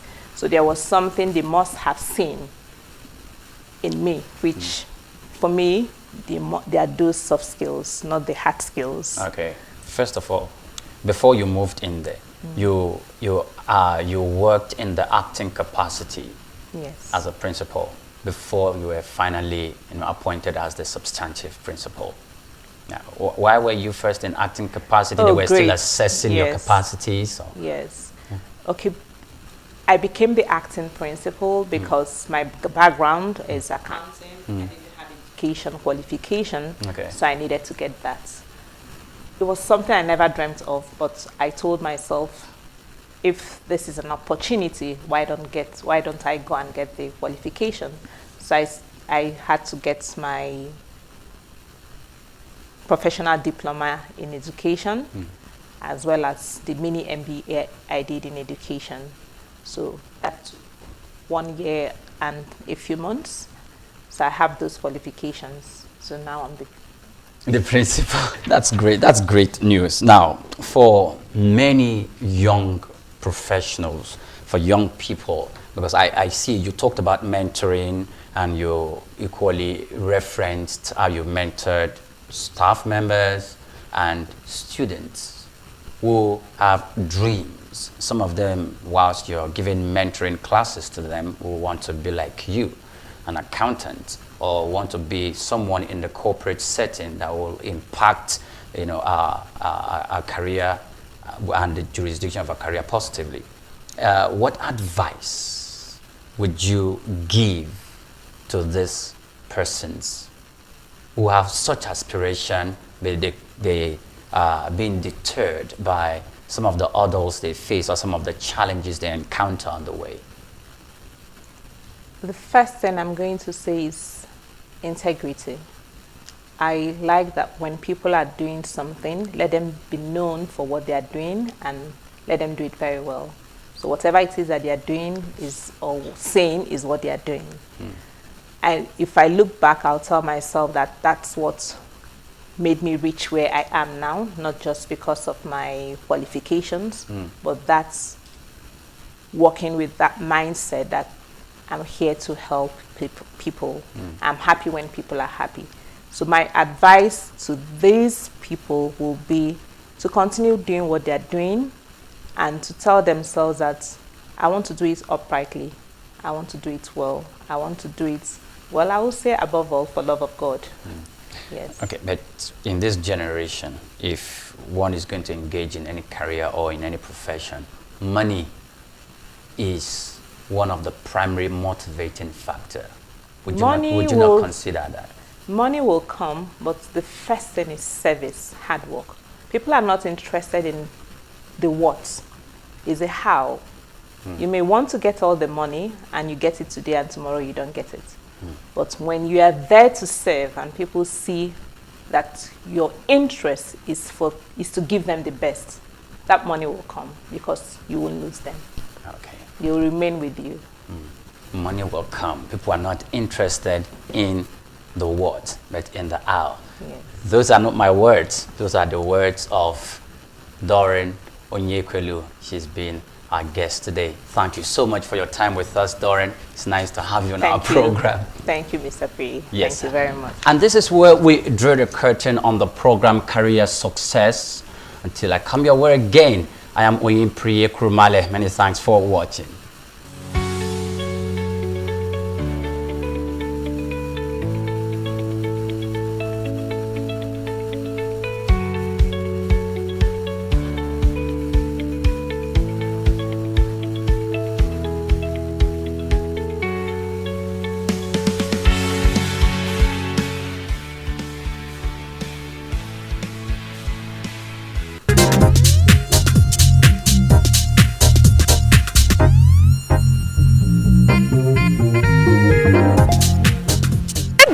Welcome to Eloquence. Have you ever been out to events or occasions where certain people are being called upon to give a speech? And you're wowed based on their performance and confidence, based on their delivery and the power they ooze. Based on this, I'm in one of the streets in Lagos to ask for people's opinion about public speaking. Do you think public speaking is an inborn talent or a skill? Come with me as it samples people's opinion on this. I am Adeoye Damilola, and this is Eloquence. What do you think about public speaking? Do you think it is an inborn talent or a skill? Well, public speaking, it works both ways. It might be by skill and it might be by birth. Like, some people are naturally talented to speak, and I think we have that commonly than the one of the skills. It's an inborn. It is not easy acquiring that as a skill. Well, I think it's a combination of the two. You understand? It could be an inborn talent and also a skill. Some they develop years, while others is an inborn thing for them. They are able to face crowd, you understand? We have some of us that have phobia. Well, I think it's a skill, something you have to actually learn how to do. To the best of my knowledge, it is a skill, it's not an inborn talent. Yeah, we can say public speaking is an inborn talent, but it can be developed. I think it's both, really, because I believe that some people have it inborn and some people develop it as a skill. But you just need a certain level of confidence, to purport yourself to where you want to be. I don't think it's inborn. I think it could be inborn, but every skill in this life, you have to learn it from something or someone. So it's something you can develop. I think it's both, because some people are born with the talent of oration. They can speak very well, even when they're not educated. Some, they have to learn it to know how to speak, especially if you're a public figure and you think you speak in public and all that. That's why you have schools where they teach you how to speak in public, to have confidence and all that. So some people are born with it, some people they just have to learn it. I think it's a skill. It is a skill where people can develop it, and once they know how, they can gather the ability to do that. It is a skill. You can learn it. You understand? You can say, I can do this, I can do that. Our government officials, our leaders, what do you think about their speeches? Most of them, I think they get the ones that are skilled with the public speaking to do that for them. Maybe because of their educational background. Some didn't get to finish school and all, so they are not really good in public speaking. They do more of speech, written speech. Most of them do read, and those that want to deliver 100%. And I'll say they read it. It's quite obvious. It's read. A lot of times they don't really pass the message across, and you can't blame them. Somebody has to walk over what they are delivering onto us, and they don't do what they ought to do. At the end of the day, they mess it up. They are reading it, they are not delivering it. It's not, what I'm saying is that it's not purposely that probably they have it in their hand. It's possible they memorize it, or they have the point with them, they just developing one after the other. So they are reading it, they just don't deliver it. That's my belief. They actually write speeches for most of them. Meaning some people who took their time to go to school or go to learn all of those things, how to read and write or something, you understand, I write for these people and they come to read to us. You understand? Our leaders just say their mind to the guys who write, you understand now, and those guys write it for them, so they come to write another person's mind, in quotes, meaning their own thoughts must have been altered by some kind of writers or some kind of people who think they can write for the public or something. So they just read this. They just read the speeches out. So sometimes most of them read the speech. I won't say they deliver, because at times when you peruse what the speeches they made, at times it's not all that right with the action. Some deliver, some read from the script they are given, some deliver it, they just speak it, spontaneously from the way they feel about the topic. They read, the majority of them read. So, there it is. What is your opinion? Do you think public speaking is an inborn talent or a skill? Till we meet again next week, this is Eloquence. Eloquence is brought to you by the School of Eloquence, the home of public speaking. Bye-bye!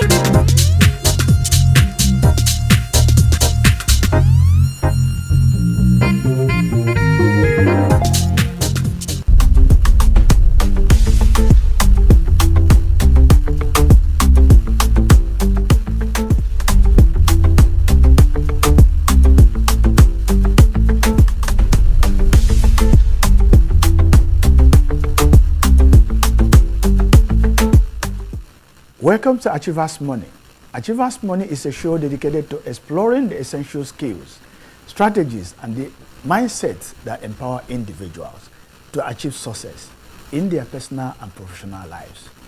It's a platform where viewers gain valuable insights from experts and thought leaders across various fields, learning how to overcome challenges, maximize their potential, and ultimately achieve their financial and life goals. The show delves into topics like leadership, communication, entrepreneurship, personal finance, and more, offering practical advice and inspiring stories to motivate and equip viewers for success. It's about more than just money. It's about achieving a well-rounded and fulfilling life. I am your host, Dr. Ray Echebri, and we are reaching you live from our studio at the School of Eloquence in Lagos. Today, our guest is a man with a diverse background, from entertainment and real estate to logistics and manufacturing. He is also a member of a prominent royal family in Nigeria. Welcome, Kenny. It's good to be here. Right. Now, let's start with your experience over the years. You built businesses across various sectors and various countries. In trucking, even in manufacturing, what is your personal blueprint for turning ideas into money? Okay, so what I always like to think of is, do I need that service or product that I plan on selling? Do I need it? And if I don't need it, do lots of other people need it? And if I don't need it and do lots of other people don't need it, does the government say we must have it? There's a lot of things you don't need that the government requires you to have. So I pay attention to all those things. The things that people are gonna buy, whether by choice or by force. And usually I start with a personal problem and I expand from there. And one of my big rules is I never do anything alone. So I always have a partner. I don't think I've ever done any successful business without a partner. I always make sure I have a partner with me that is strong in that business. Oh, but many so that's my strategy. Oh, great. But many people in Nigeria believe that partnership doesn't work here. It really works for you? I think they're wrong, yes. I don't think anything else would work for me. If I wasn't somebody who partnered frequently by rule, I don't think I would have been able to do as many businesses. And personally, I don't think businesses work the best if it's owned by one person. Wow, that's great. Yeah, you come from a family of public service, but you veered off that and you're creating a niche for yourself. You've created a path for yourself. How did you do that? And how do you measure impact and income? Okay. So that I would have to edit that a little bit. So I didn't create a niche for myself. I still work in public service. I work in currently I'm the young professional council president for FIAPSHI, and what we do is literally public service. So we interact with government. We have government officials that are members. We just had our induction ceremony last week. A couple government officials were just inducted into the organization. So it's like a private-public mix, and we advocate a lot for better policy, sustainable policy with Lagos State government a lot. So I wouldn't say I've veered away from public service. I just found a way to me, I think that if you're going to be an honest politician or an honest public servant, you need to have your own money and you need to have a steady flow of income. So you don't start stealing or looking at the people's money. That's the way I think. So I don't think I'll be giving that much value to the people if I'm not making sure my own bottom line is secure before deciding to be. And I think that's something my family has taken really taken really seriously. It's been something I've been taught growing up, like make sure you have a business that sustains you, then go do whatever you want to do for the public. Right. You brokered a whole lot of businesses in different sectors, and you are doing well. in most of these deals. Now, how do you balance the long-term success of these businesses and profitability, which of course should be the bottom line that every businessman should be looking at? Yeah, so different businesses require different mindsets. So there's some businesses that you have to come to terms with the fact that you're not going to make money today or next year or in 3 years. Okay. But that doesn't make it not a worthy investment. Then you have to make a business. You have to have a business that creates cash flow for you, so you have day-to-day money. That's why it's important for me to have multiple sources, you know, by way of multiple skill sets. That's the reason why I've been in so many industries, because I basically decided, like, coming out of college, that I wasn't gonna be an employee of anyone, and that forced me to keep my mind open and my eyes open for opportunities. So I try to understand that in order to have long-term growth, you have to have a business that's built for long-term success. You also have to have a business that's built for short-term success, so you can stay afloat. Now, how do you now look at long-term businesses, especially when it comes to funding? You know, you may not have all the money in the world to fund that business. So how do you raise money for the long term to be able to fund those businesses? It's been a trickier puzzle in Nigeria. In the U.S., money is cheap and money is easy to get. And the moment you've done a couple businesses that have even remotely succeeded, banks are usually willing to give you money. So that wasn't an issue in the U.S. But in Nigeria, it's a different story. But luckily, my strategy is to live significantly below my means. Again, once I made the commitment that I was always going to be an entrepreneur and never be an employee, I knew that I can't live fat when things are high. So I'm someone who always felt like if I can make $100,000 a year, and I know that there are people who are living and eating every day, but they only make $35,000 a year, then it's possible for me to make $100,000 a year and live on $38,000 a year and leave the rest for investment and long-term growth. So I set myself up to always have something I can just squeeze cash out of. It's like a plant that something that I planted 3 years ago, 4 years ago, where I know, okay, this is growing here. So basically frugality. That's my funding mechanism. That's great. But are you saying that all the businesses you do, you get the funds through this means? No. Or you don't borrow? No, so that means you don't borrow at all. In Nigeria, yeah, borrowing is just out of the question for me because the mathematics don't make sense. Except for a real estate project. That's a different story. And even then it doesn't make sense, but we can squeeze some sense out of it if we can.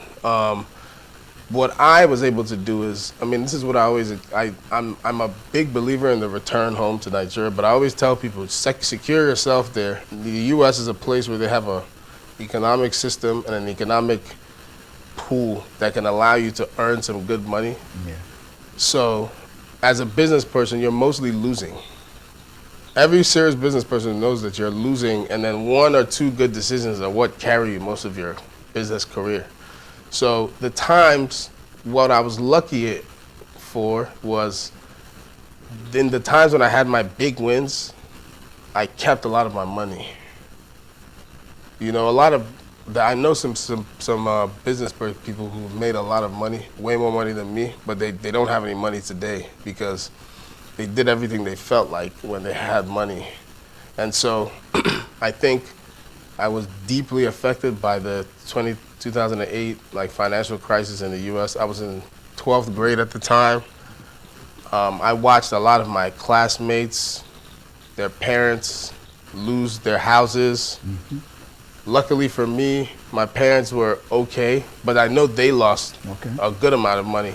It just didn't affect them as bad, but I saw people lose their property, lose their houses, people who thought they had a pension. The pension got like evaporated. Like people had worked 35 years based on a promise, and that got obliterated by a couple of people at the top making decisions.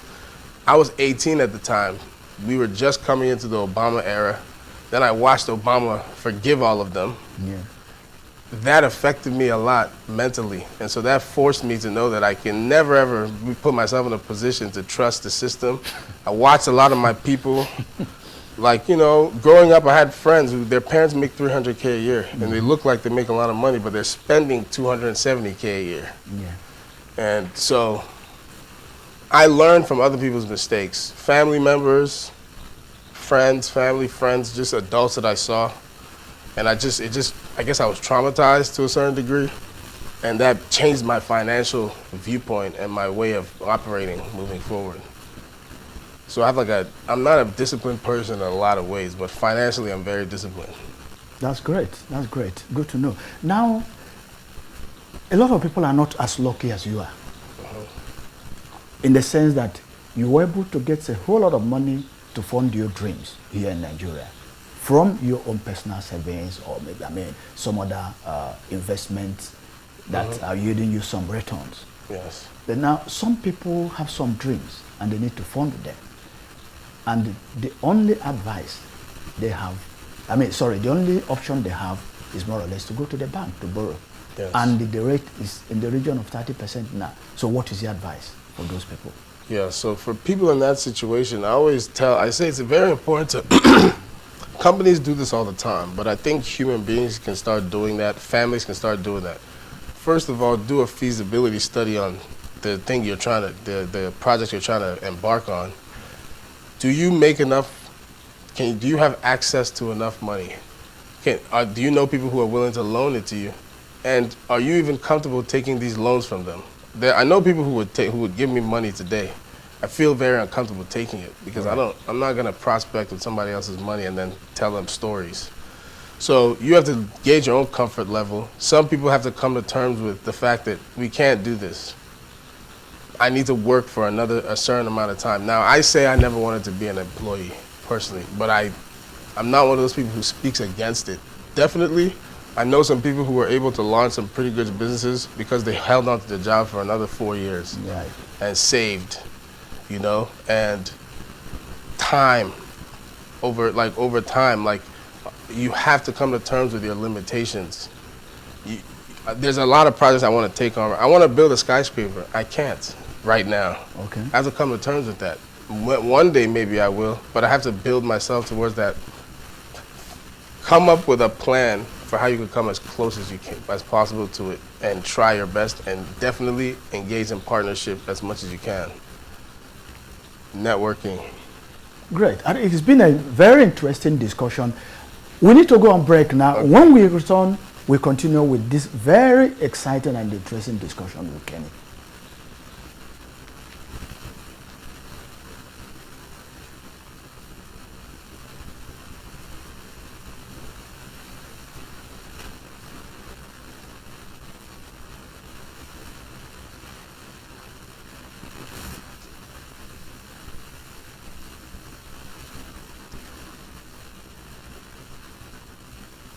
Eloquence focuses attention on the message and the audience.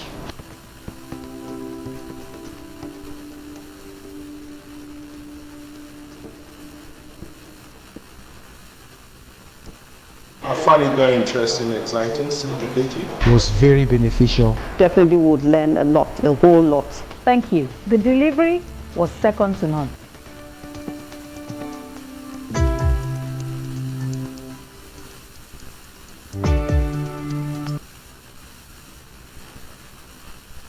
Speak with power. Speak with power. Speak with power.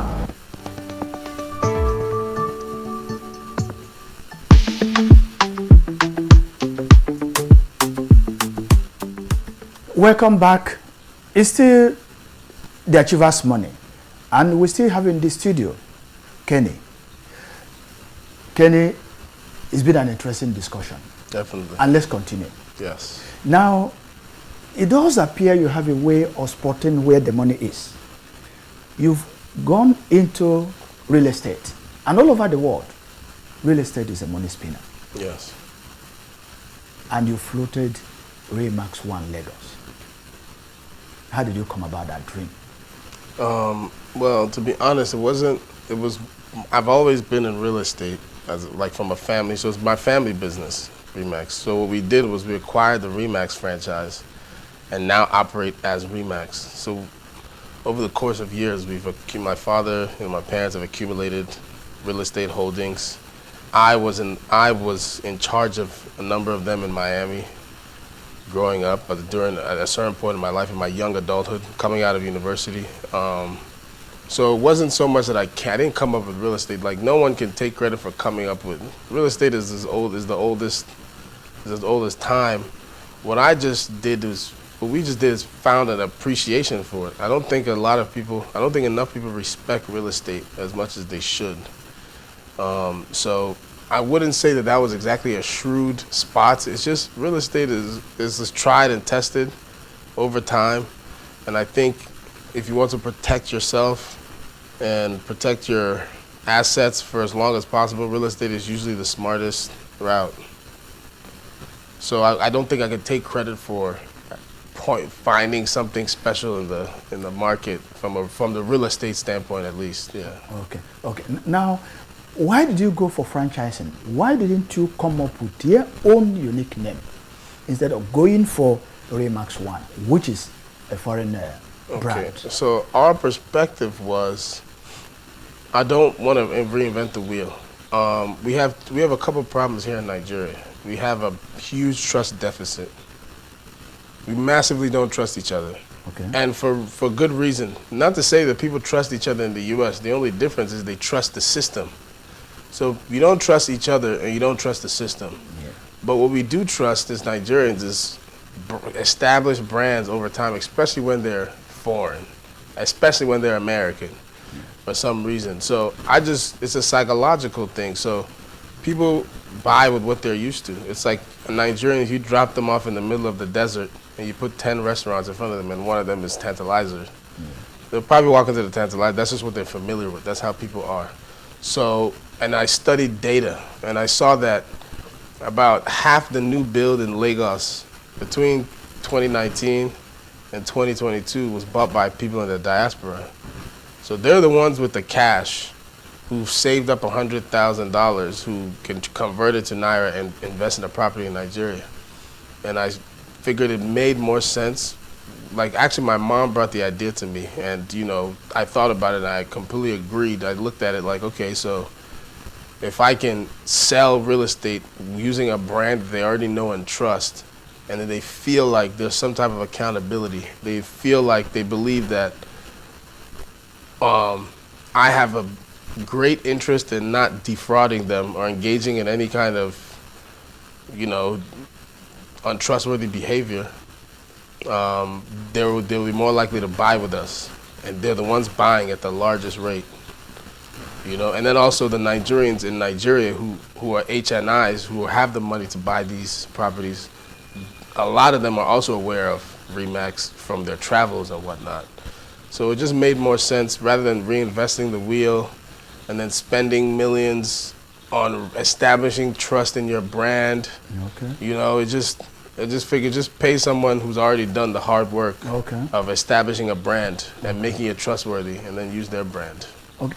Does it mean that your target is Nigerians in the diaspora, not really Nigerians in Nigeria? No, my target is not Nigerians in Nigeria. It just so happens that Nigerians in the diaspora are buying at a rate that allows you to keep your lights on to then launch yourself to sell to the Nigerians. Because you can bring Nigerians up to speed on the brand, but who you really want to impress and target at first are the people with the money right now to keep your business afloat long enough for you to make a profit, to then market the brand to the Nigerians and then make that a Nigerian. So it's very much Remax has a great interest in having a established brand in the largest black nation in the world, with the country with the largest number of people under the age of 18 in Africa. So that's there's a huge group of people, future homeowners, future adults, future renters.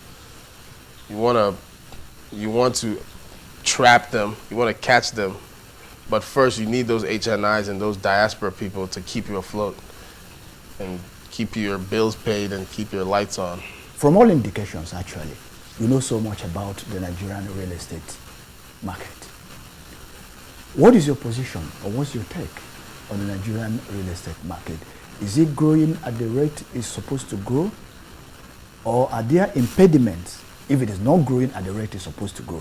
Are there impediments, things that are not making it to grow at the rate it's supposed to grow? It's a mixed, it's kind of a half and half answer. So it's growing at a good rate. The amount of units that the average Nigerian could even afford is not growing at a good rate. So what that means is we have a lot of real estate that's unoccupied. We have a lot, I mean, I know if you use South, you're from the Southeast, you go to the Southeast, there's a high volume of real estate, like value-wise, that's unoccupied. If you go to some places in Anambra State, you have 1 billion naira houses, and there might be 100 of them in one community. That's 100 billion naira worth of real estate that's unused because the owners in Lagos or Abuja or in the US or in London or wherever they live. Lagos, same thing, a lot of like land banking, you know, real estate banking. So there's a lot of unoccupied units in Ikoyi, VI. We have a shortage of affordable housing, which is making the price of housing inflated, which is good for like the real estate professionals as it is now. I don't think it's a good formula for the polity at large. We need a lot more affordable housing. In order to make affordable housing, we would have to get into way more creative ways of debt. They would have to make debt cheaper. They would have to create, you know, using different financial mechanisms, create a way to allow the average Nigerian to be able to one day own a home. There's many Nigerians who rented for years and years and years and had to save up for 30 years just to finally build a house. If you're working, if you can keep a job for 30 years and it's a solid job, you should be able to own a house, in my viewpoint. There's many teachers, university professors, many people, civil servants. Maybe they won't have the house they want, but you should be able to own a property that's yours that you can give to your kids when you die. Yeah. And I think that's very, very doable if we're willing to be creative, like financially, private sector and public sector working together. So in Nigeria, mortgage is an issue? Mortgage is a huge issue in Nigeria. It's a very huge issue. And what do you suggest, what the ways we can get around that? Okay, personally, I think that the bank or banks who are willing to bet on the housing market are gonna win.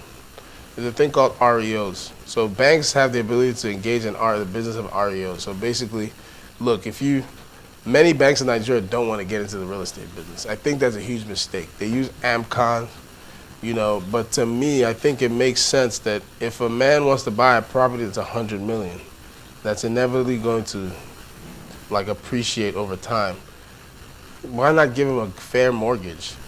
And then we also have to have very strict regulation on that space so that, yes, this man is going to engage in this deal with you. You give him a loan, he buys the house. You own the title, and he pays over time. If he misses it, if he starts missing payments up to a certain point, you repossess the property.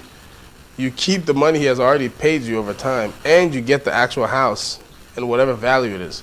But a lot of banks don't want to get into that business. I will never understand why a bank doesn't want to get into the REO business. But the first bank to decide that I'm going to give people mortgages, I know there's a bunch of microfinance. You go to a bank now, they have like 18 G-Wagons parked in the parking lot because they've collected people's stuff. But the issue is that you have a G-Wagon. That is going to depreciate forever and ever. If it's parked in your parking lot for 1 year, it's lost 1 year of value. In that 1 year, they've made another G-Wagon. So that's the issue. So the moment they're ready to face the real estate industry and actually stop being afraid to run a real estate division in their banks, they'll always be scared of the mortgage space. Okay, now the next issue I would like you to discuss is entrepreneurship. When should entrepreneurs exit if they are struggling with a particular business? Okay, that's also an ethical question to me as well, because I'm like an entrepreneur, and I personally think you have an ethical duty to, like, for example, if I start a business, I have a bunch of people, I told them to come work for me, we're gonna grow this thing, blah, blah, blah. I've told them all. If the thing starts going bad, I have an ethical duty to make sure I make it work for the sake of a lot of these people. Some people have given up one job to take the job with me, a job that they could have built their future with. So I think ethically, you should definitely try your best to see it through. So I think it very much matters what the reason for exiting is. If you're exiting because you're at your own limit and there's a company or a business that has way more tools and leverage that can make that company bigger, for example, I think you have a duty to, you have a fiduciary duty to your investors, to yourself. You can make some good money, and a lot of your employees can become part of a larger organization that could take them places they couldn't be, or some of them can take a payout as, original founders.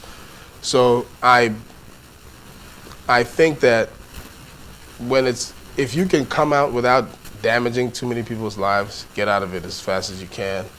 If you're getting out because it's not working at all, right. If you're getting out because it's not working but it can work, you're just not the person who can take it to where it's supposed to go. Then there's also taking on partners. You don't have to exit. There's also taking on partners. Maybe you don't own majority stake anymore, but you can certainly, there's many ways to cut that cake when it comes to fixing a bad business. Now, this is very different from if the business is not working and realistically can't work. That's a different story. But if it's a business that can work and it's just not working under you, maybe take on some partners. Right. Kenny, one last question, and it's about the youths. Yes. Many of them have this entrepreneurial fire burning in them. They want to start their own businesses. Some are also there trying to make money very quickly. Yes. What is your advice for the Nigerian youths? Those who want to start their own businesses, how do they go about it? What are the right steps that they must take? Okay, so one of the things I always tell young people is be very self-aware. Self-awareness is one of the most important traits because it allows you to know who you are, audit yourself accurately, audit your surroundings. There's some businesses you just simply can't get into because you're not in a space to get into it. But you can get yourself into that space. So I always tell young people it's very important to network as much as you can, provide value. One of my lucky traits is that I don't have this sense that I'm not afraid to be used. So I think a lot of people, in order to not be used, they never want to do anything for free. Someone who has value and that you need isn't going to hang around you if you're not giving them value.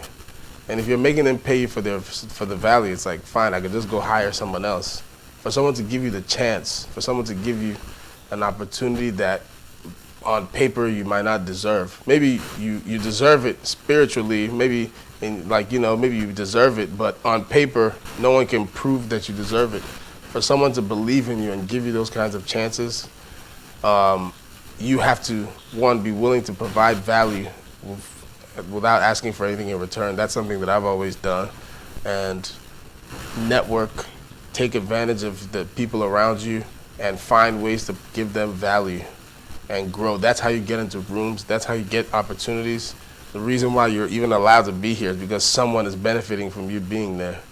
If you work really hard to not allow people to benefit from you, you'll get the kind of outcomes that comes with that. I see a lot of young people, I know in Nigeria they use this one, they won't use my head. And I'm like, you probably should let them. That's what's gonna allow them to bring you around, call you when this is happening.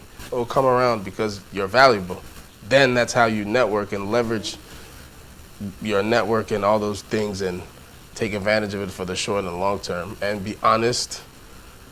If it's fast money, question it. Some fast money is real and pure. Sometimes, if you're lucky, once in 100 times, there's fast money that's real and pure. But more than likely, it's not real and it's not pure. Try to avoid it if you can. Be honest. And I know it sounds cliche, but that matters a lot to people. Even thieves want you to be honest, you know? So I think it matters, like, you know, just work on yourself a lot. Make money, try to make money as much as you can in different ways. Don't have too much pride. Don't think there's anything that's above you, that's below you. And at the same time, don't think anything is above you.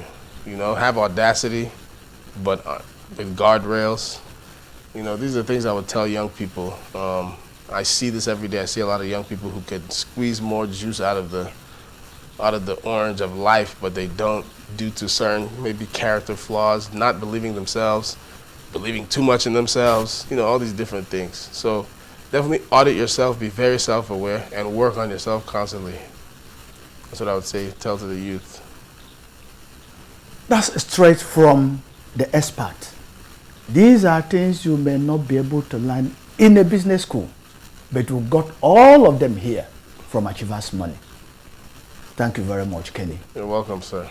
Bye-bye, viewers. See you next time.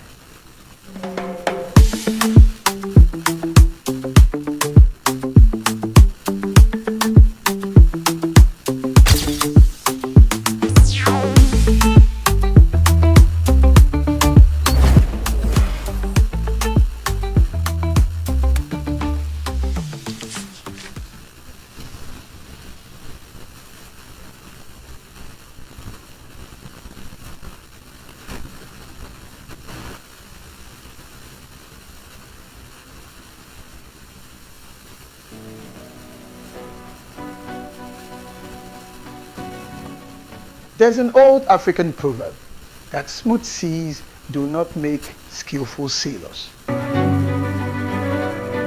Just imagine life as a voyage and a quest, and you are the sailor. Indeed, the navigator, and your dreams and your aspirations for greatness and for goodness represent your destinations. Hello, dream chasers and future history makers. Welcome to another timeless capsule where we dive deep into the wisdom of ages to fuel your journey, your quest, your desire towards greatness. Today, we're setting sail on the vast ocean of life, guided by an ancient African proverb. Smooth seas do not make skillful sailors. Think about it. If life were always calm and predictable, how would we grow? How would you learn to navigate the storms, harness the winds, and chart our own course towards our dreams? It is indeed, and in fact, the challenges, the setbacks, the unexpected turns, the twists, those difficulties that truly shape us into the capable, resilient individuals that we are meant to be. Just like a skilled sailor relies on their experience and knowledge to conquer the roughest seas, we too must draw upon our inner strength and determination in order to overcome some of life's obstacles that stand between us and our aspirations. Remember, every challenge is an opportunity in disguise. It is a chance to test our limits, to learn new skills, and to emerge stronger than ever before. In fact, as the great Jim Rohn once said, it should make us stronger, wiser, and better. And that's why we must embrace the storms no matter what happens. We must embrace setbacks, for they will teach us valuable lessons. We must also embrace the detours, for they may lead us to even greater destinations than we originally imagined. That is a very important lesson for you. I know it's not always easy. There will be times when the winds are against you, when the waves crash over your bow, and when you feel like giving up. I know, but in those moments, remember the words of the great Nelson Mandela when he said, "It always seems impossible until it's done." So keep your eyes on that horizon, your dreams in heart, and your spirit unwavering. You are the navigator of your own destiny. You have the power to turn those challenges into triumphs, setbacks into comebacks, and dreams into reality. So let the winds of adversity blow. Let the waves of doubt crash against you. You are that skillful sailor that is capable of navigating any storm. And remember, the greatest rewards await those who dare to venture into the uncharted waters of their own potential. Set sail, my friends. Embrace the journey, and may your voyage be filled with courage, resilience, and, of course, the unwavering belief that you are destined for greatness.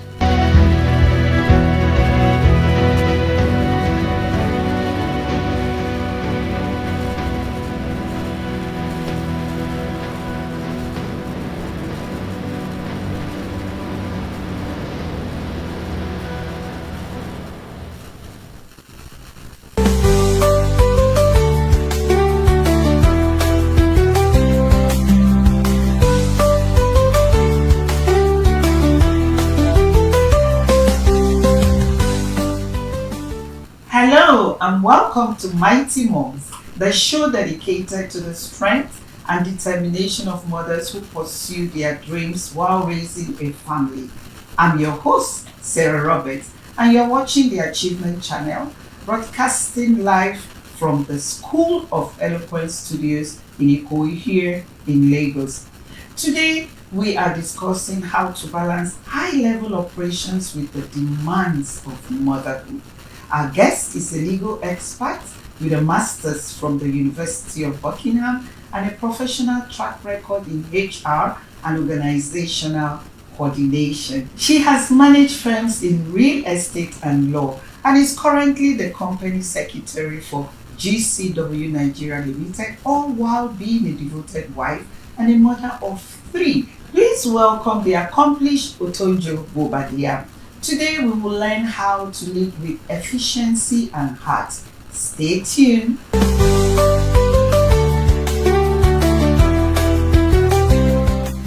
Otonjo, I hope you are okay with me calling you Otonjo or Tonjo. Definitely. Which one do you prefer? Definitely, anyone is fine actually. So. All right, I like Tonjo. Okay, that's so fine. Maybe I'll mix it. Otonjo, That's Tonjo. fine. It's a wonderful name. Thank you. You're welcome Thank you. to the show. Yeah, thank And you. we're happy to have you. Thank you. Happy to be here too. Thank you so much. Otonjo, you have a master's in international law Yeah. and an HR qualification. Yeah. How do these professional skills help you to solve everyday problems at work? Okay, first of all, I would say, okay, so I have a background in law. Even before master's, my first degree was in law. And by the time I went into the workplace, I worked in the legal department, I worked in the administrative department. And for some reason, maybe it's just I'm a woman, I don't know, but I found the administrative and HR department more interesting. It was more practical, more hands-on.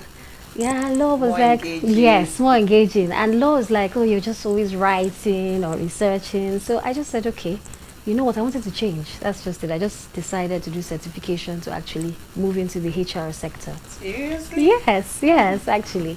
And then I moved in there and, you know, I found out that it's almost like it's a very good marriage. The legal system, the law and HR actually work perfectly together. I would say that the two of them are integral for the progress of the company. HR deals with the management of the human resources, and then law tells you the legal implications of managing human resources, managing transactions of the company. So it kind of gave me an advantage almost immediately. I didn't see it before I got into it, but when I got into it, I found out that, okay, this actually works.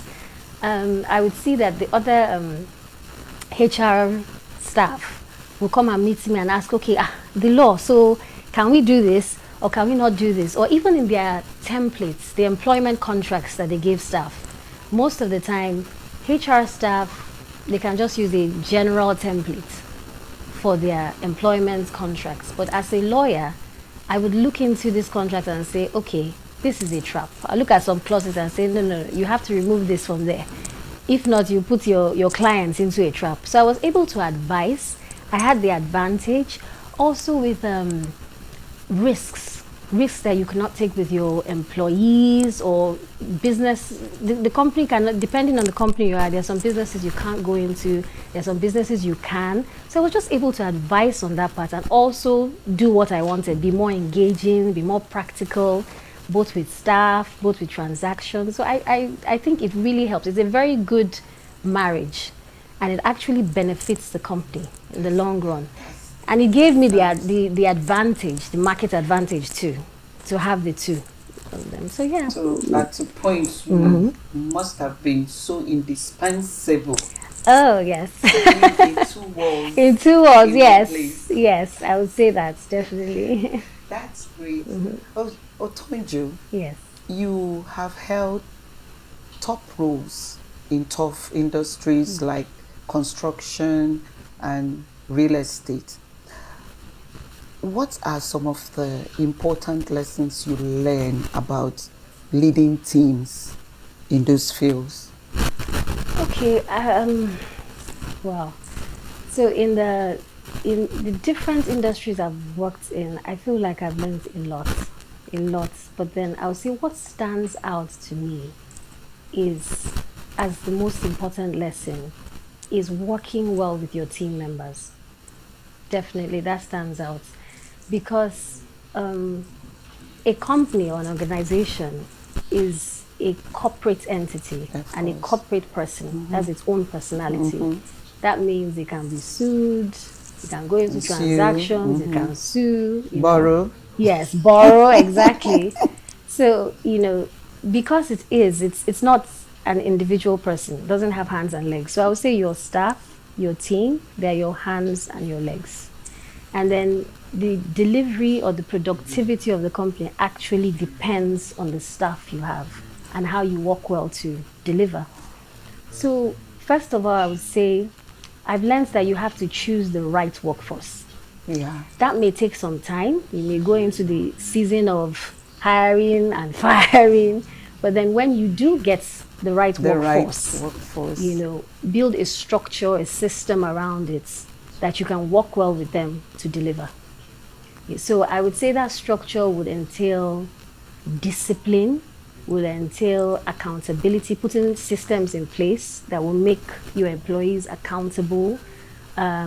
Willingness, definitely willingness. A lot of feedback, a lot of, you don't want to be too on one end where you're just structure, strict, and your staff can't actually come to you. So you should also show some empathy. Show that you're sensitive to the needs of your employee, your staff, so that they can come to you, they can give you feedback. The worst thing to happen to you is to have a hostile workforce. Yeah. And that has happened to me once. So they stifle the productivity, and at the end of the day, you look bad. Yeah. You look really bad. So you have to have a workforce, a team that you can work with. You have to create alliances. You have to create systems that allow for accountability. So it doesn't look like at any point you're witch hunting your employees. Yeah. This is the rule. This is what you have to do. This is the consequence if you don't do it. So it's clear to everyone. So create a plan, clear plan, structures, discipline, feedback, and also be empathetic towards them. That's good. Osonjo, being a mother of 3 is a huge responsibility. And by the way, you don't even look like a mother of 1.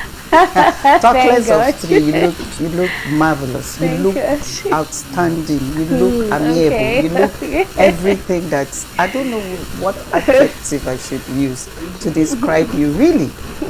So being a mother of 3 is a huge responsibility. How do you deal with the busy mornings and some of the stressful days without actually feeling overwhelmed?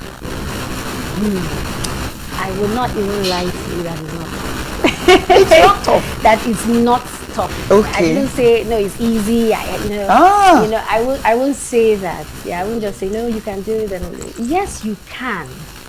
However, I would say it takes a lot of planning and intentionality. A lot of that. So,